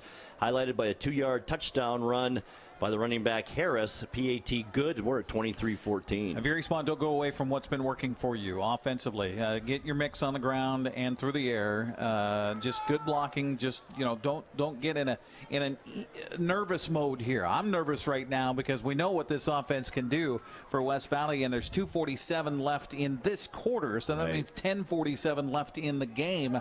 Long time to go. Our broadcast brought to you by Collins Fashions in downtown Wenatchee. Real clothes for real women, and Town Nissan, your local East Wenatchee Nissan dealer, where honesty and transparency come first. Cameron Scaramazino back deep for the Wildcats, along with Devin Snyder, as Kit is set to kick off. Once again, that unusual kickoff formation. He's going to kick it away this time. A wobbler that's taken by Snyder at the 5-yard line. Up to the 15, the 20. He's got a head of steam and it's some room. The 30 and crosses up to the 33-yard line. Nice run back by Devin Snyder. Well, you want an answer after the drive, after the score. You want an answer right away, and Eastmont get the ball in Devin Snyder's hands. Love to see that if you're a Wildcat here tonight, and brings it out all the way out to the 33-yard line. Good position for Eastmont offensively. Now don't go away from what's been working so far. That offensive line is blocked really well. Keep running the ball. Handoff, if they do, right up the middle to Lopez. Maybe a yard on that carry. Tanner Hammond, the 6'2", 215-pound defensive lineman there, just came crashing down. Good, I guess, call play defensively. Sometimes you have that. Sometimes the defense call you have, you got to realize that the defensive play calling is just like the offensive play calling. They're going to be juking. They're going to be going a different direction.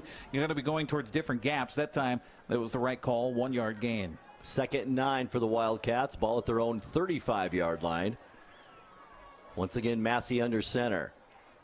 Fake handoff to Lopez, and it's Scaramazino, and he is caught in the backfield for a loss, and it'll be a big loss of about, 5 yards. Spencer Jolly shot the gap up front. The linebacker came sneaking in and got through a gap, and at 6'2", 222, he grabbed a hold of the ball carrier. Scaramazino just took a little too long to get that going, and the gap missed on the block up front. Linebacker stunt, and a loss back all the way to the 30-yard line. Loss of 4 brings up 3rd and 13 as we creep up on a minute and a half now left to go in the third quarter.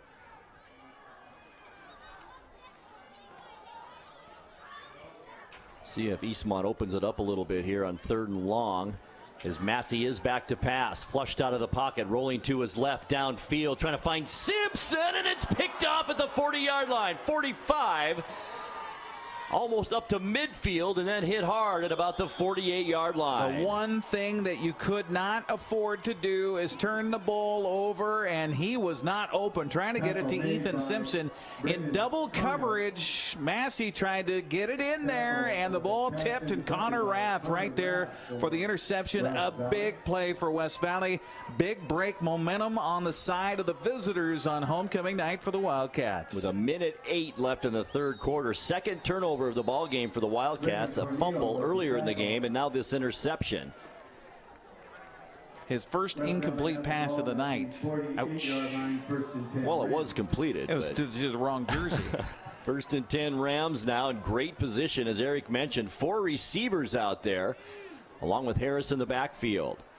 Willie in motion into the slot. His battle looks left side, goes there, has Clough, and he breaks a tackle to 40. Nice spin move, 35, and steps out of bounds at the Eastmont 34-yard line. Gain of 17 yards on that pass play to the 34-yard line. Just a man on an island out there. The cornerback for Eastmont, Wesley McElwain, tried to come up, and a little juke by the receiver. He gets another 7 yards after that. What do you do with your defense, Eric? You got to play up a little bit tighter on these receivers, right? On these short passes. A handoff this time is Harris. Picks up about 3 shy of the 30-yard line to the 31. Tackle made by Dominic Torres. 9th carry for Harris on the night. Ball carrier for West Valley. Couple yards there. Continuing to tick away now at 42 seconds left in the third quarter. And a 2nd down and 7 for the Rams. Eastmont defense getting a little bit tighter coverage on the outside here, but then the cornerback drops off just as Eastmont jumps off sides.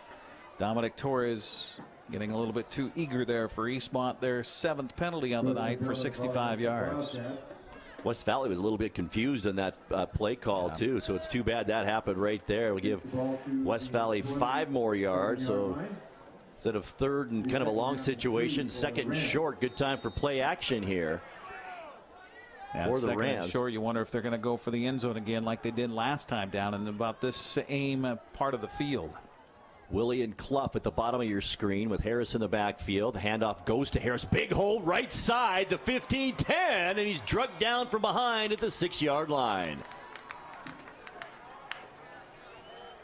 About a 20-yard run for Harris there, Eric, and good blocking by the Rams up front. Blew that big hole wide open on the right side. And a hurry-up offense going here for West Valley, trying to keep Eastmont on their heels right now, going for the end zone. First and goal from the 7-yard line, and West Valley wants to talk things over.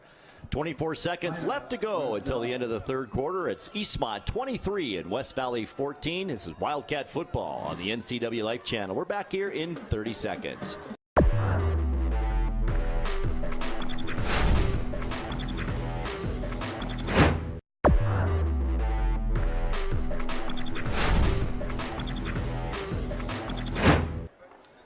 24 seconds left to go, third quarter. Grant Olson along with Eric Granstrom here at Wildcat Stadium.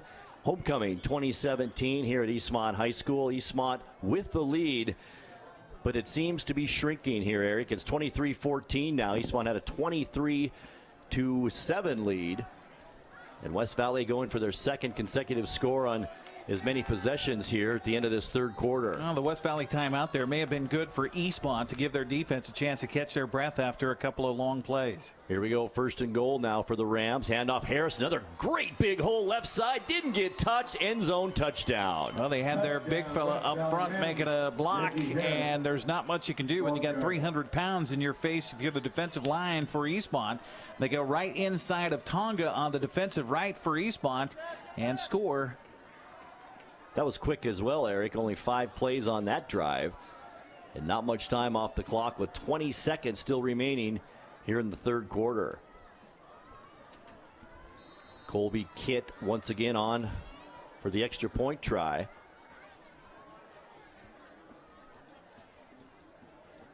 Holds down, the kick is up sky high once again, and it's good. 20.4 seconds left to go, third quarter. It's Eastmont 23 and West Valley 21. We got a ball game. Don't go anywhere. We'll be back on the NCW Life Channel in 60 seconds.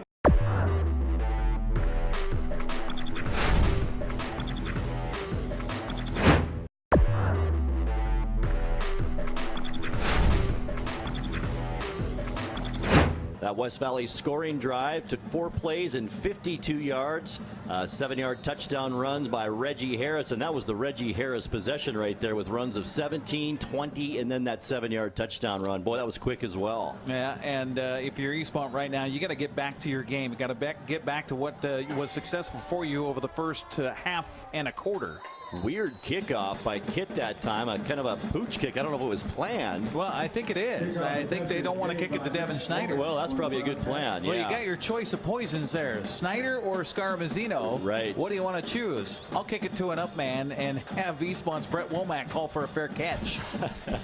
So Eastmont will begin this possession on their own 32-yard line, and as Eric mentioned, needing a long sustained drive and possibly some points here as we are just about ready to wind down this third quarter. Massey under center, handoff right up the middle.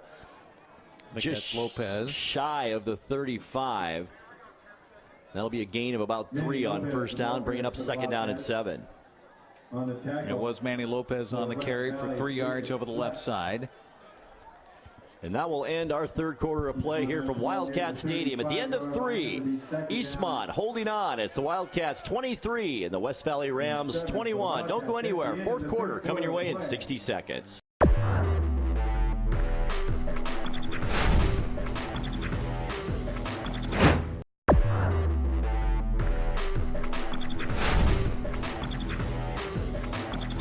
Three quarters now have been played here at Eastmont High School, and we've got a ball game. Better buckle up your seatbelt there, partner. We've got a fourth quarter that I think it's going to be pretty darn good here from Wildcat Stadium. Eastmont facing a second down and 7 at their own 35-yard line as we begin our fourth quarter of play. Eastmont on top, 23 to 21. East Mont's got to go on the confidence of what they've been able to achieve so far. They've got 254 yards rushing on the night. Stay on the ground.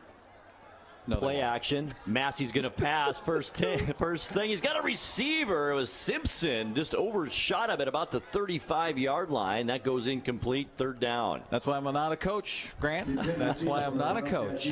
Connor Rath on the coverage. Pretty good coverage downfield. I've been wanting them to go Simpson's way all night long, especially when he's got the mismatch. That, not necessarily the mismatch I was looking for. They've got 5'11" and Smith out there, Simpson out there at 6'4". He's been matched up with some much smaller guys. In fact, that's what he has right now over there. They could go his way on a 3rd and long. 3rd and 7 for Eastmont. Handoff up the middle. Manny Lopez broke a tackle. 40. He's got a first down. 45. And that's what the Wildcats needed is Lopez brought down at the Eastmont 48. 12 yards on the running play. And I love Manny Lopez wrapping up that football. That's obviously something they've talked about in practice a little bit after coughing it up several times here in the first half of the season. Lopez for 12. He's got 31 on the night. Eastmont on the ground with a first down. Almost to midfield. Lots of time left here, just underway 4th quarter. Simpson split out top of your screen. Snyder at bottom of the screen in the slot. Lopez stays in there. Handoff instead goes to Scarmazzino. He's got blockers on the right side. Cuts it back up the field. Makes another cut. Gets inside the West Valley 40 down at the 38 as he pounds his fist on the ground. I think he saw a lot of green grass in front of him. He did. He's so patient when he runs the football. We've been chronicling that all night long. I think if he just would have been a little bit more patient to wait for one more block, he could have been running to the end zone. But how about that? 15 yards on a running play to the 39 for Scarmazzino. Boy, and this is the kind of drive that Eastmont needs to keep going here. Take some time off the clock and possibly put some more points on the board. Massey under center. Lopez stays in, gets the handoff right up the middle and ahead of steam. And boy, when he hits you, you know you've been hit, whether you're tackling him or not, as he gets inside the 35 down to about the 34. I'll take 6 yards on first down any day of the week and twice on Sunday. 37 yards rushing here unofficially for Lopez on the night. Let's again take our hats off to that offensive line for the Eastmont Wildcats tonight. Carson Payne up front, the big center for the Wildcats, David Valdivinos. The rest of the offensive line doing a great job here tonight all night long. 2nd and 5. Ball at the West Valley 34-yard line. Misdirection again, and it's handed off to who else? Scarmazzino gets drugged down from behind. Or else he might have gained another 4 or 5 yards, just shy of the 30 at the 31. A little bit of penetration that time for the West Valley Rams by a number we don't have on the roster here. So we'll say that's Ashton Willie out there making the play defensively for the Rams. And like you say, if he doesn't get just enough of the back of the jersey of Scarmazzino, that's much more that he could gain on that play. Clock continues to roll as Eastmont keeps the ball on the ground. Under 10 minutes now. 9:50 left to go in the ball game. A 2-point ball game here at Wildcat Stadium. Great game. Second Big Nine matchup of the season for the Wildcats.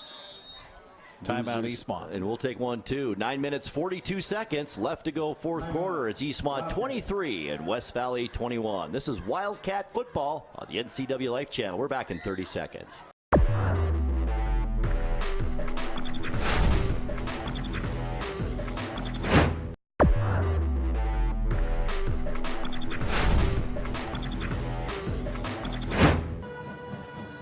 Wildcats facing 3rd down and 2 from the West Valley 31-yard line with just a little over 9 minutes and 40 seconds left to go, Eric. This is a pretty big 3rd down at this stage of the game. It is a really big 3rd down to not only keep this drive going, but also to continue to chew this clock in the 4th quarter. You got to think you don't get it on 3rd down here. Do you go for it on 4th down? Do you trust that offensive line to get just enough push here? I do. Let's get it on 3rd down. Yeah, let's not even get there. We've got enough gray hair as it is. Manny Lopez and Scarmazzino are in the backfield. Massey under center. Schneider stays in that slot position. Fake to Lopez. The give is Scarabazino. Not drugged from behind. This time makes a nice cut upfield. First down, Wildcats inside the Ram 25-yard line. Beautiful little duck and juke here on the near side in front of the Eastmont bench. He had one player to beat out here, and for West Valley, it was Riley Lorton, a 6'3", 224-pounder. That big fella just could not keep up with the juke of Scarabazino for the first down for Eastmont. It's got to be so frustrating for big defensive guys. They just can't corral those little guys, can they? Nope. It's got to be really frustrating. 1st and 10, Wildcats. The ball at the Ram 24-yard line. Same backfield with Lopez and Scarabazino. Handoff this time, Lopez up the middle, fighting for yards inside the 20, down at the 19. Lopez, the ball carrier for the Wildcats. On the wrap on the West Valley. 5 yards on that carry by Manny Lopez. Brings up 2nd down and 5 now for the Wildcats, as we are now dipped under 9 minutes left to go here in the 4th quarter. And if you're Coach Mike Don, you just cannot get the sands to fall out of that hourglass quick enough. Or me, I think I've mentioned it 4 times in the last 2 minutes. 2nd and 5 Wildcats inside the red zone now of the West Valley Rams. Here's that reverse play, but it was way too late in developing, and Snyder is smothered outside the 25. Looks like they'll mark it at about the 27-yard line, maybe 25. Well, Spencer Jolly's been guessing a lot tonight, creeping up from his linebacker position, picking a gap, shooting the gap. He's missed and guessed wrong the last 2 or 3 times here defensively. This time he guesses right, latches on to the ball carrier, and a big loss for Eastmont. Well, they say about 5. Yeah, 5 yards on the play. So that'll bring up 3rd down and 10 now, right at the 25-yard line of West Valley. Lucky that ball didn't come out as Scarabazino was handing it to Schneider on the reverse. It could have popped out on that. Ethan Simpson split out top of the screen. Play action. Massey's going to throw it under pressure. Loses the football. It's picked up by Lopez. He loses it. Who's got it? Finally picked up by a Wildcat. Back to the original line of scrimmage. Wow. Crazy play. Ruben Petch picks it up for the Wildcats and takes it ahead. Well, they lose 1 net on the play, but it could have been much worse than that. You know, and it's too bad Lopez didn't grab that one. He had some room to run. I think his feet were a little bit too fast for his hands to pick up that football. And now it's 4th down and 11 for Eastmont. Looked like kids trying to play, the Easter egg roll on a wet Sunday morning in April. Scarabazino now split out into the top of the screen as Massey rolls that direction. He's looking over there. He's got Simpson at the 10-yard line, caught, and that is a 4th and 12 conversion by the Wildcats down to the 12-yard line. Why not roll the dice and go for it? And they get the huge first down, leading in this game by 2 points. You got to keep that clock running. Massey rolls to his left, is throwing across his body. And how about the athleticism by Ethan Simpson going up and grabbing that football? There's that matchup you've been waiting for, Eric, and they made him pay that time. Massey doesn't throw it a lot, but when he does, he's been completing almost everything tonight. Absolutely. Big play there for the Wildcats. And they'll split Simpson out top of the screen once again, far side, with Scarabazino and Lopez remaining in the backfield. Straight up handoff to Scarabazino, right side, saw the outside, cut it back in, almost to the goal line, down at about the 1 or 2. And he almost lost that football on the handoff. He had it down on his thigh for a moment, was able to scoop it back up in his hands, somehow kept his eyes up enough to find the hole and get a positive gain on the play. That'll be Wildcats have the ball. Second, should be 1st and goal. There we go. 1st down and goal. Ball at the 2-yard line with under now 6:30 left to go in this 4th quarter. 6:22 to be exact. This would be a big score right here for the Wildcats. Huge answer right here. Massey under center. Hands it off to Lopez. Breaks the initial tackle and rumbles into the touchdown for the Wildcats. 2-yard run. Good to see Lopez score a touchdown. Absolutely. There was penetration by the defense as the handoff came off, but how about the fleet foot out back for Manny Lopez? I'll bet he's good on the dance floor. I'll bet he is too. And you know what? The initial tackler rarely gets Manny down. That's what makes him a good runner. Yeah, he just kind of gave him a little sugar step with the right foot, came back on the left, and was able to scamper in for the 2-yard touchdown. 29-21 pending this extra point try by Lopez. It's up, it's through, and it's good. 6 minutes, 7 seconds left to go in the ball game. Eastmont, a big score. It's the Wildcats 30 and the Rams 21. We're back to Wildcat Stadium in 60 seconds.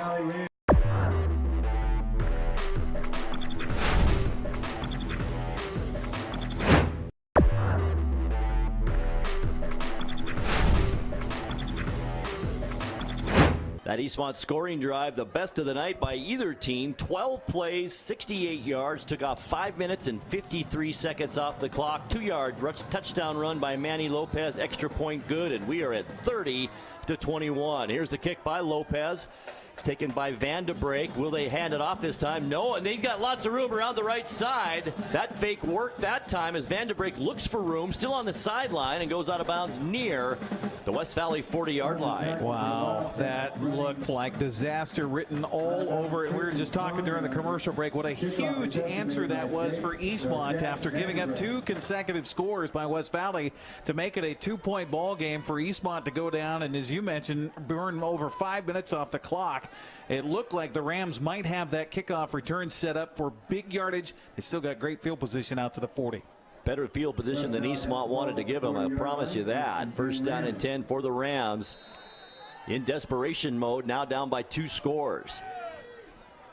We'll see a lot of balls in the air now by Battle, I'm assuming, with 4 receivers out there. Harris remains in the backfield. Battle to pass. Fake, pump fake down the middle, going left side, and this might be interference. It's caught. He caught it. Dalen Clough with the catch at the 35. On the coverage. 25-yard pass play from Battle to Clough, flagged down. I think that's going to be Eastmont interference. Oh yeah, they'll decline the penalty. That pump fake got the Eastmont defender looking the wrong way, and then he was in scramble mode. He had time, if he would have looked back for the football, to knock it away or maybe even pick it off. But unfortunately, he never did look back, had his hands in the face of the wide receiver. And give credit to that wide receiver on a fantastic catch here on the sideline. Got his foot in bounds, 25 yards on the pass play. Great concentration by Clough. And as Eric mentioned, you got to look back for that football. You're going to get called for interference on that every time. Trips top of the screen this time on the far side of the field. 1 receiver, bottom of the screen. First and 10, West Valley at the Eastmont 35-yard line. Here's Battle under some pressure, breaks away from the initial pressure and still fights for some yards and turns it into a pretty decent gain inside the Eastmont 30-yard line. Ball was loose there, and West Valley recovers it. I guess the officials say the momentum was stopped at that point. How did he get away from Tonga? Tonga had a big arm on him in the backfield, but Battle very strong, able to get 7 yards. Second down and 4 now for West Valley. Quick pass to Clough in the flat. Not much there, and it won't be a first down, and that'll bring up 4th down now for West Valley. Obviously 4-down territory. They're going to be about a yard, maybe 2 yards short. Big play here. 3rd down and 2 from the Eastmont 27-yard line. West Valley not wasting any time getting set at the line of scrimmage. Once again, the 3 receivers, far side of the field, with Harris in the backfield. This is 3rd down and 2. Flip pass over the middle. Nice play. Flag comes flying in. It's Van de Breek inside the 10, down at the 9-yard line. We got either a illegal man downfield or we have a hold. It is going to be a hold, the initial call against the offense. As they were downfield, I guess the throw was at the line of scrimmage, so you can't have the linemen downfield. They were already downfield blocking, but it was one of their offensive linemen, I think Dylan Ross, going to be whistled for the hold on a linebacker in the defensive secondary for Eastmont. And boy, sigh of relief there for the Wildcat fans on homecoming night tonight. Where has that play been all night? What a great set play by the Rams, but it's all for naught. And there's the official holding call. Fifth penalty for 65 yards. Grant, I'm going to give you some scores here real quick while we got a moment. Fourth quarter at the Apple Bowl tonight. It is all Post Falls leading the Panthers 42-17 in the fourth quarter. Wow. I'll have a USC Cougar score as well. No. I'm recording you it. You can plug your ears. Battle and shotgun on this 3rd down and 8 now with that penalty. Under pressure, gets away from it, rolls to his right. Look out now, going for the end zone. Schneider in coverage. It's caught. Oh, touchdown, my gosh. West Valley. Jamie Plumley. How did he get it through there? 33-yard pass play on the completion and touchdown. Snyder in perfect position down a couple of yards inside the end zone. Somehow the ball goes through his hands and the receiver comes up with it. What a big score for the West Valley Rams.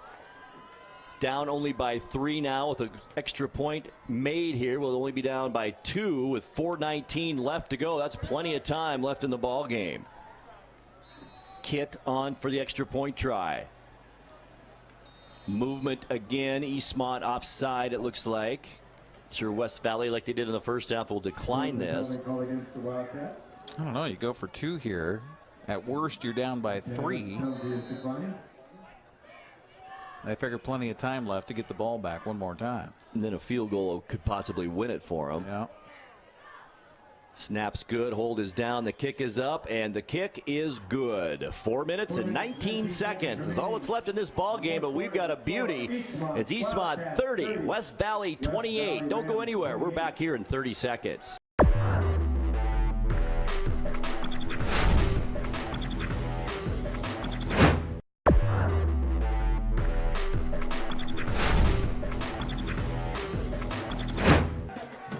Well, Eastmont's that close to getting to him still, but and maybe they were just trying to establish a running game so they could pass a little more too. I don't know. Oh, I guess I should listen to Becca. Okay, anybody want to know the WSU score? Don't listen.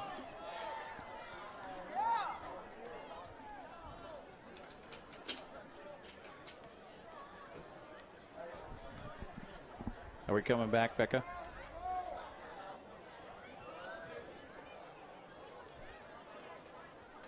I don't know if I have her anymore. I don't. I do?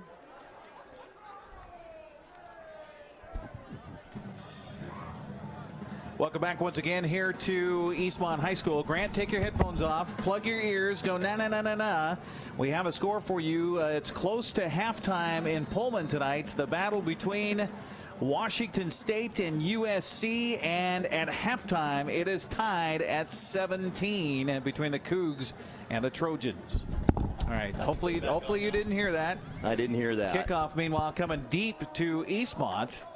And back there on the return is Cole Warren. The backup quarterback. They had the hands team out there on the kickoff. Brings it out to the 15-yard line, and Eastmont's got a ways to go, but a great chance to burn off some time off this clock if they can get that running game going once again.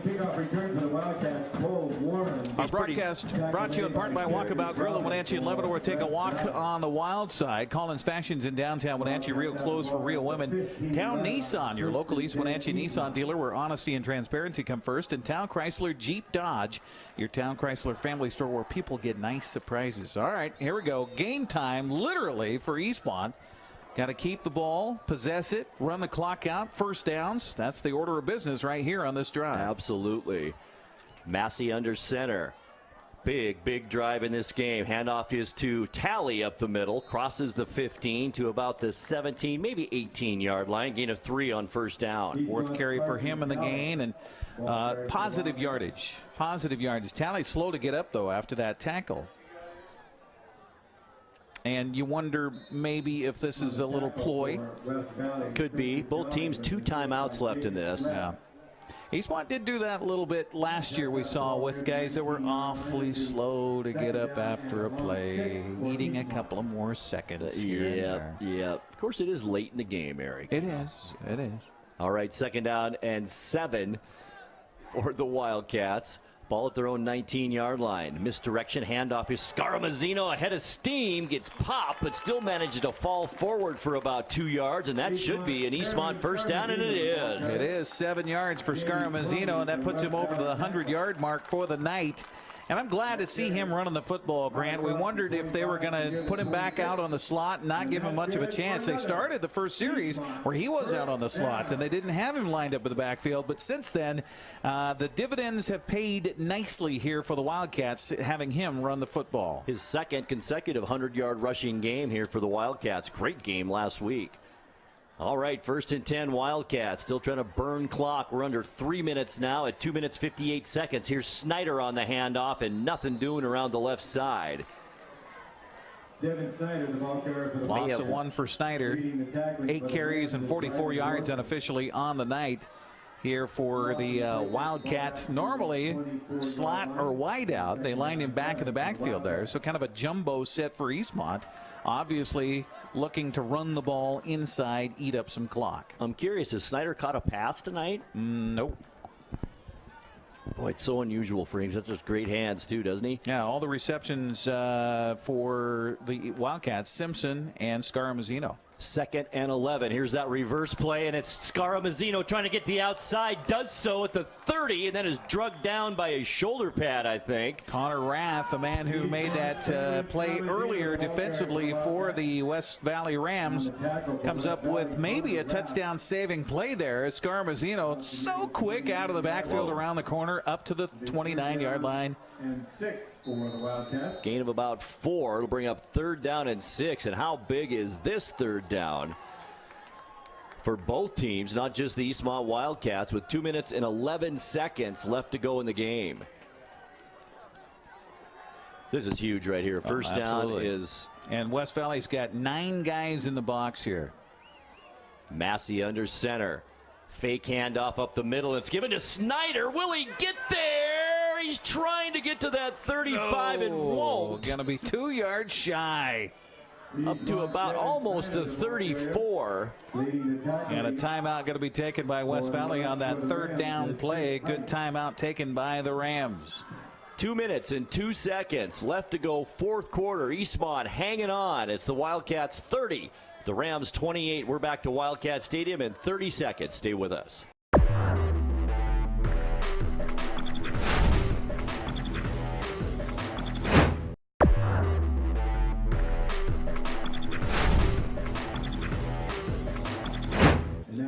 Grant Olson and Eric Granstrom back at Wildcat Stadium. We've got 2 minutes and 2 seconds left to go, and a 4th and 2 for the Wildcats. Big down coming up for Eastmont. Big decision here for the Wildcats.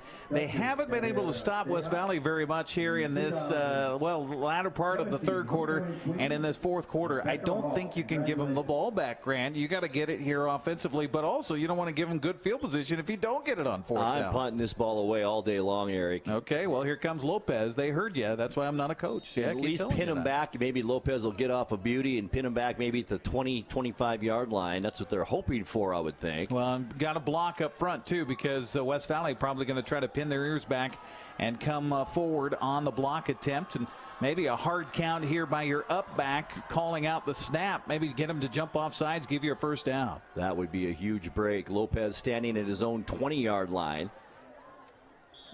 Snap's good. We've got whistles before the kick. And what a punt, too. Delay a game against the offense. That'll move Eastmont back another 5 yards. I don't know how that could be a delay a game, considering that we came out of the timeout. Both teams came out of the field, and they snapped the ball. I don't get that either, and I wasn't watching the play clock, unfortunately. Well, they didn't start the play clock. It was at 25 the whole time.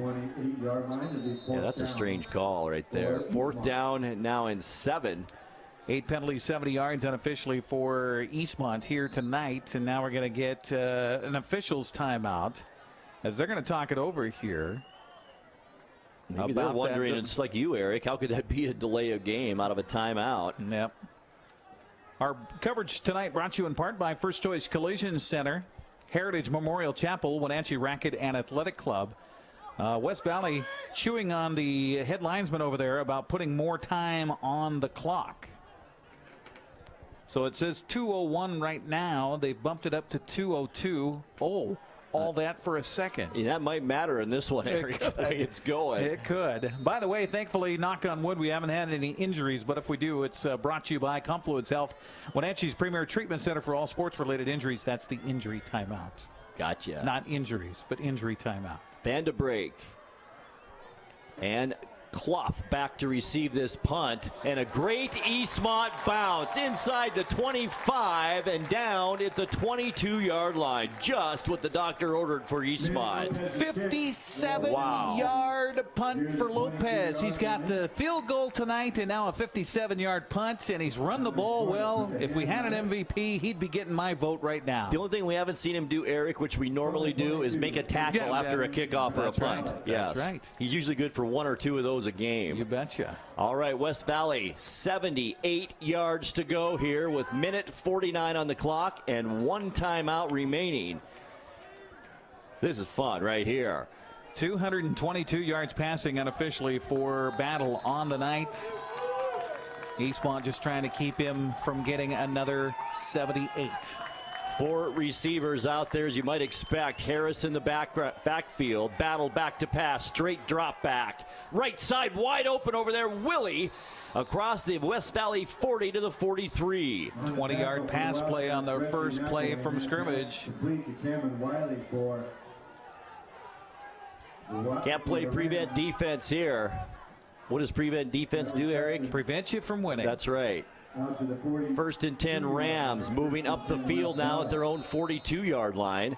Clock rolling at a minute 39 now left in this game. Battle back to pass, straight drop back again, now flushed out. We're going to run it up the middle of the field. Breaks, no, he doesn't break that tackle, and then gets hit by a host of Wildcats just across the 45. I think they'll give him the 47-yard line. 5-yard gain on the scramble by Battle. They'll let him scramble all night at time just ticking off. As I mentioned, only 1 timeout left for West Valley. 3 receivers now top of the screen as they move up to the line of scrimmage quickly. Battle the snap, looks right, going that way. The ball may have been just tipped, but I think it was still caught at the 49. Vandebreek. Only 3 yards on the pass play. That keeps that clock moving now, too, at 55 seconds left to go in this one. Hold on to your hats here. Short side of the field, 3 receivers there. Mismatch on the numbers on the top of the screen, Grant. Watch him go to that side. Battle looks left. Now he's looking to that right side. Flushed out and rolls right. First down to Clough at the Eastmont 45-yard line. Gain of 6 yards there for the West Valley Rams. 252 yards passing unofficially now for Battle here in this football game in Eastmont's end of the 50-yard line. Clough manages to get out of bounds too, which stops the clock at 35 seconds. 2 receivers each side of the line of scrimmage now. And Battle back in his shotgun position. Looks over the center of the field. Straight drop back. Has a lot of room to run to and finds Willie again at the 25-yard line. That pass was on the money, and Willie has been his receiver here in this second half. Jordan Jessup. I think they're going to mark him in at the 26. 19 yards on that pass play. 29 seconds left to go. Clock moving, and it's spiked by Battle on 1st and 10. That stops the clock. It'll bring up 2nd down and 10. Well, we've seen Colby Kitt so far on the extra points. He's got quite a leg on him as his extra points have cleared with no problem whatsoever. You got to think that he's got enough leg to probably get it from 30-plus yards. Right now, if they were to kick this one, it'd be about 42 yards. So they still need about another 10 yards or so to try for a field goal to win this one. 25.7 seconds left to go. West Valley with 1 timeout. I'm sure they're going to save that for a field goal try as Battle rolls to his left. Looks downfield. Willie has it. Touchdown. 25 yards. How about that? Touchdown, West Valley. Cameron Just a Wiley. crushing blow for the Eastmont fans here tonight as he comes up with a scramble to his left, throws with the right arm across his body. Somehow Willie is able to find a hole in that defense at the goal line, collects it in on the pass play for the go-ahead touchdown for the Rams. First lead of the ball game. Wow. Colby Kitt on for the extra point try. Only 19.8 seconds left to go. And the kick, well. No good. off to the left, and it is no good. So with 19.8 seconds left, it's West Valley 34 and Eastmont 30. Should we keep it here, Eric? Yeah, let's keep it right here. Amazing. That was an amazing pass and catch right there. And the receiver, I don't know how he was so wide open, but Willie has been open this second half. Absolutely. And after the huge punt, 57 yards, you think that Eastmont is in good position defensively, because West Valley's got to go basically, well, it's 78-yard drive, as you mentioned, Grant.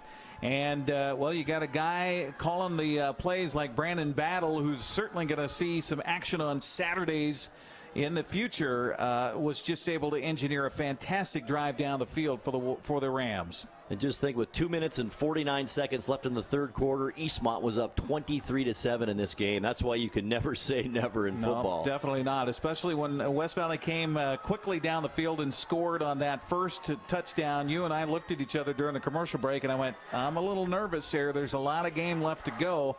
And sure enough, too much time left on the clock for West Valley.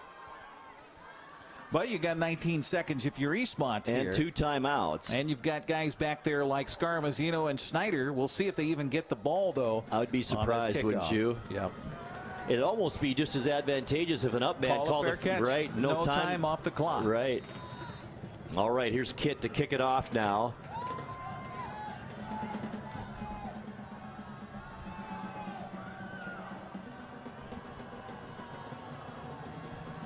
And we are once again going to see one of those pooch kicks, and it is taken by an up man. It's Torres, and Eastmont will have a long way to go at their own 27-yard line.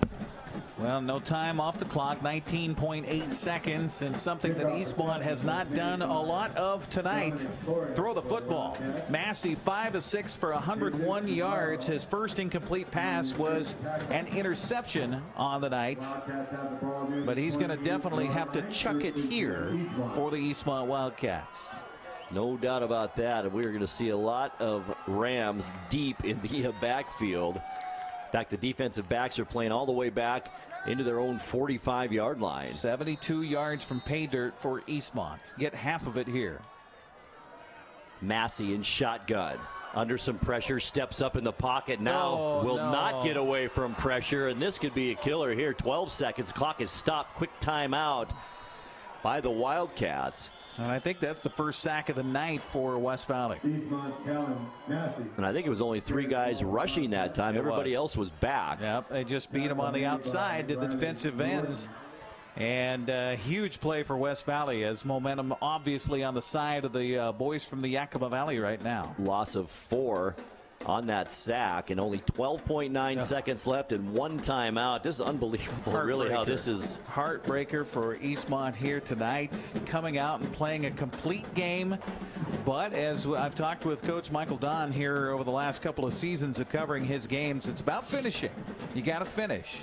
Eastmont able to convert some big plays here tonight, able to stay away from so many of the mistakes that have plagued them on their losses so far this season. But again, penalties tonight. They have 8 penalties for 70 yards, a fumble, and an interception. Now they're with their backs to the wall. Massey shotgun, quick hitter over to Scarmazino, who's a game breaker. 40-yard line, gets to the sideline. 6 seconds left, still trying to get there, and does with 4.6 seconds left. And a nice gain into West Valley territory to the 47. Good play call and a good run by Scarmazino on the play. And they'll put him out at the 47 of West Valley. So now you got basically, if you got to play for the end zone, this is it. Last time out used by Coach Don as he comes out on the field to talk to his offensive unit. 4.6 seconds left to go. And West Valley on top, 34-30. You know, Eric, when West Valley came back within 23-21, Eastmont answered with that long drive, made it 30-21. I thought, this is it. They've got this. That's just what they needed. We talked about that. They have to answer. They have got to answer this. And with that drive that they were able to put together and eat 5 minutes off the clock and score a touchdown, you think, okay, that was the answer they needed. But then, you know, just a very talented offensive squad on the West Valley side of things, and their quarterback, Brandon Battle, up to the battle here tonight on the road at Eastmont. Eastmont on homecoming night for the Wildcats. Boy, a totally different quarterback from the first half to the second half, no doubt about that. Yeah, Battle unofficially here in the ballgame, 20 for 29, 296 yards on the night. Amazing. Here we go, most likely the final play of the game unless Eastmont can get out of bounds quickly with 4.6 seconds left. As the crowd gets into it right below us here on the Eastmont side of things. Massey back to pass. He's thrown it down the right side of the field, and it's incomplete and no time on the clock. That is the ball game here from Wildcat Stadium. Our final tonight on homecoming here at Eastmont. It's West Valley 34 and the Eastmont Wildcats 30. Stay with us. The NCAA Life post-game show begins in 2 minutes.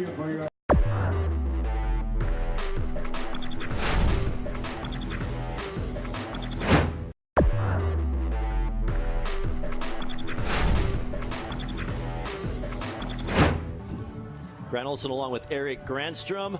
Wildcat Stadium, our final score here tonight. West Valley 34, Eastmont 30. That loss drops Eastmont to 1-4 overall and 0-2 now in the Big Nine. And Eric, we both thought this is one Eastmont was going to get. The way they came out, the way they fought hard, got on the board first tonight, and just had their defensive ears pinned back against West Valley, and were able to shut West Valley down. The first 2 times that Battle dropped back to pass, he was sacked. In fact, he was sacked 3 of the first 4 passes in this ball game, pass attempts in this ball game, and you thought, wow, Eastmont's come to play tonight defensively, and we saw hints of that last week against Moses Lake, and thought, well, you know, this defense is going to be really good. They've got a good chance to do some things here and really shut down West Valley for the most part for 3/4 of this football game. But with an offense that is averaging 8.1 yards an attempt and 400 and some odd yards offensively on the season so far through the games coming in, you knew that you're not going to hold them out forever, but will you keep them off the scoreboard? And Battle was certainly up to that task here tonight. Boy, yeah, at halftime I thought, what's the big deal about this quarterback? He hasn't really done much, and boy, he sure did in the second half. The passes he completed were money, especially to Willie in this second half, who I think was the big factor. Thanks for joining us for Eastmont Wildcat football on the NCW Life channel. This broadcast has been presented by Town Chrysler Jeep Dodge, Town Nissan, Collins Fashions, and the Walkabout Grill in Wenatchee and Leavenworth. Bringing local sports to you, we are the NCW Life channel. Thanks for watching.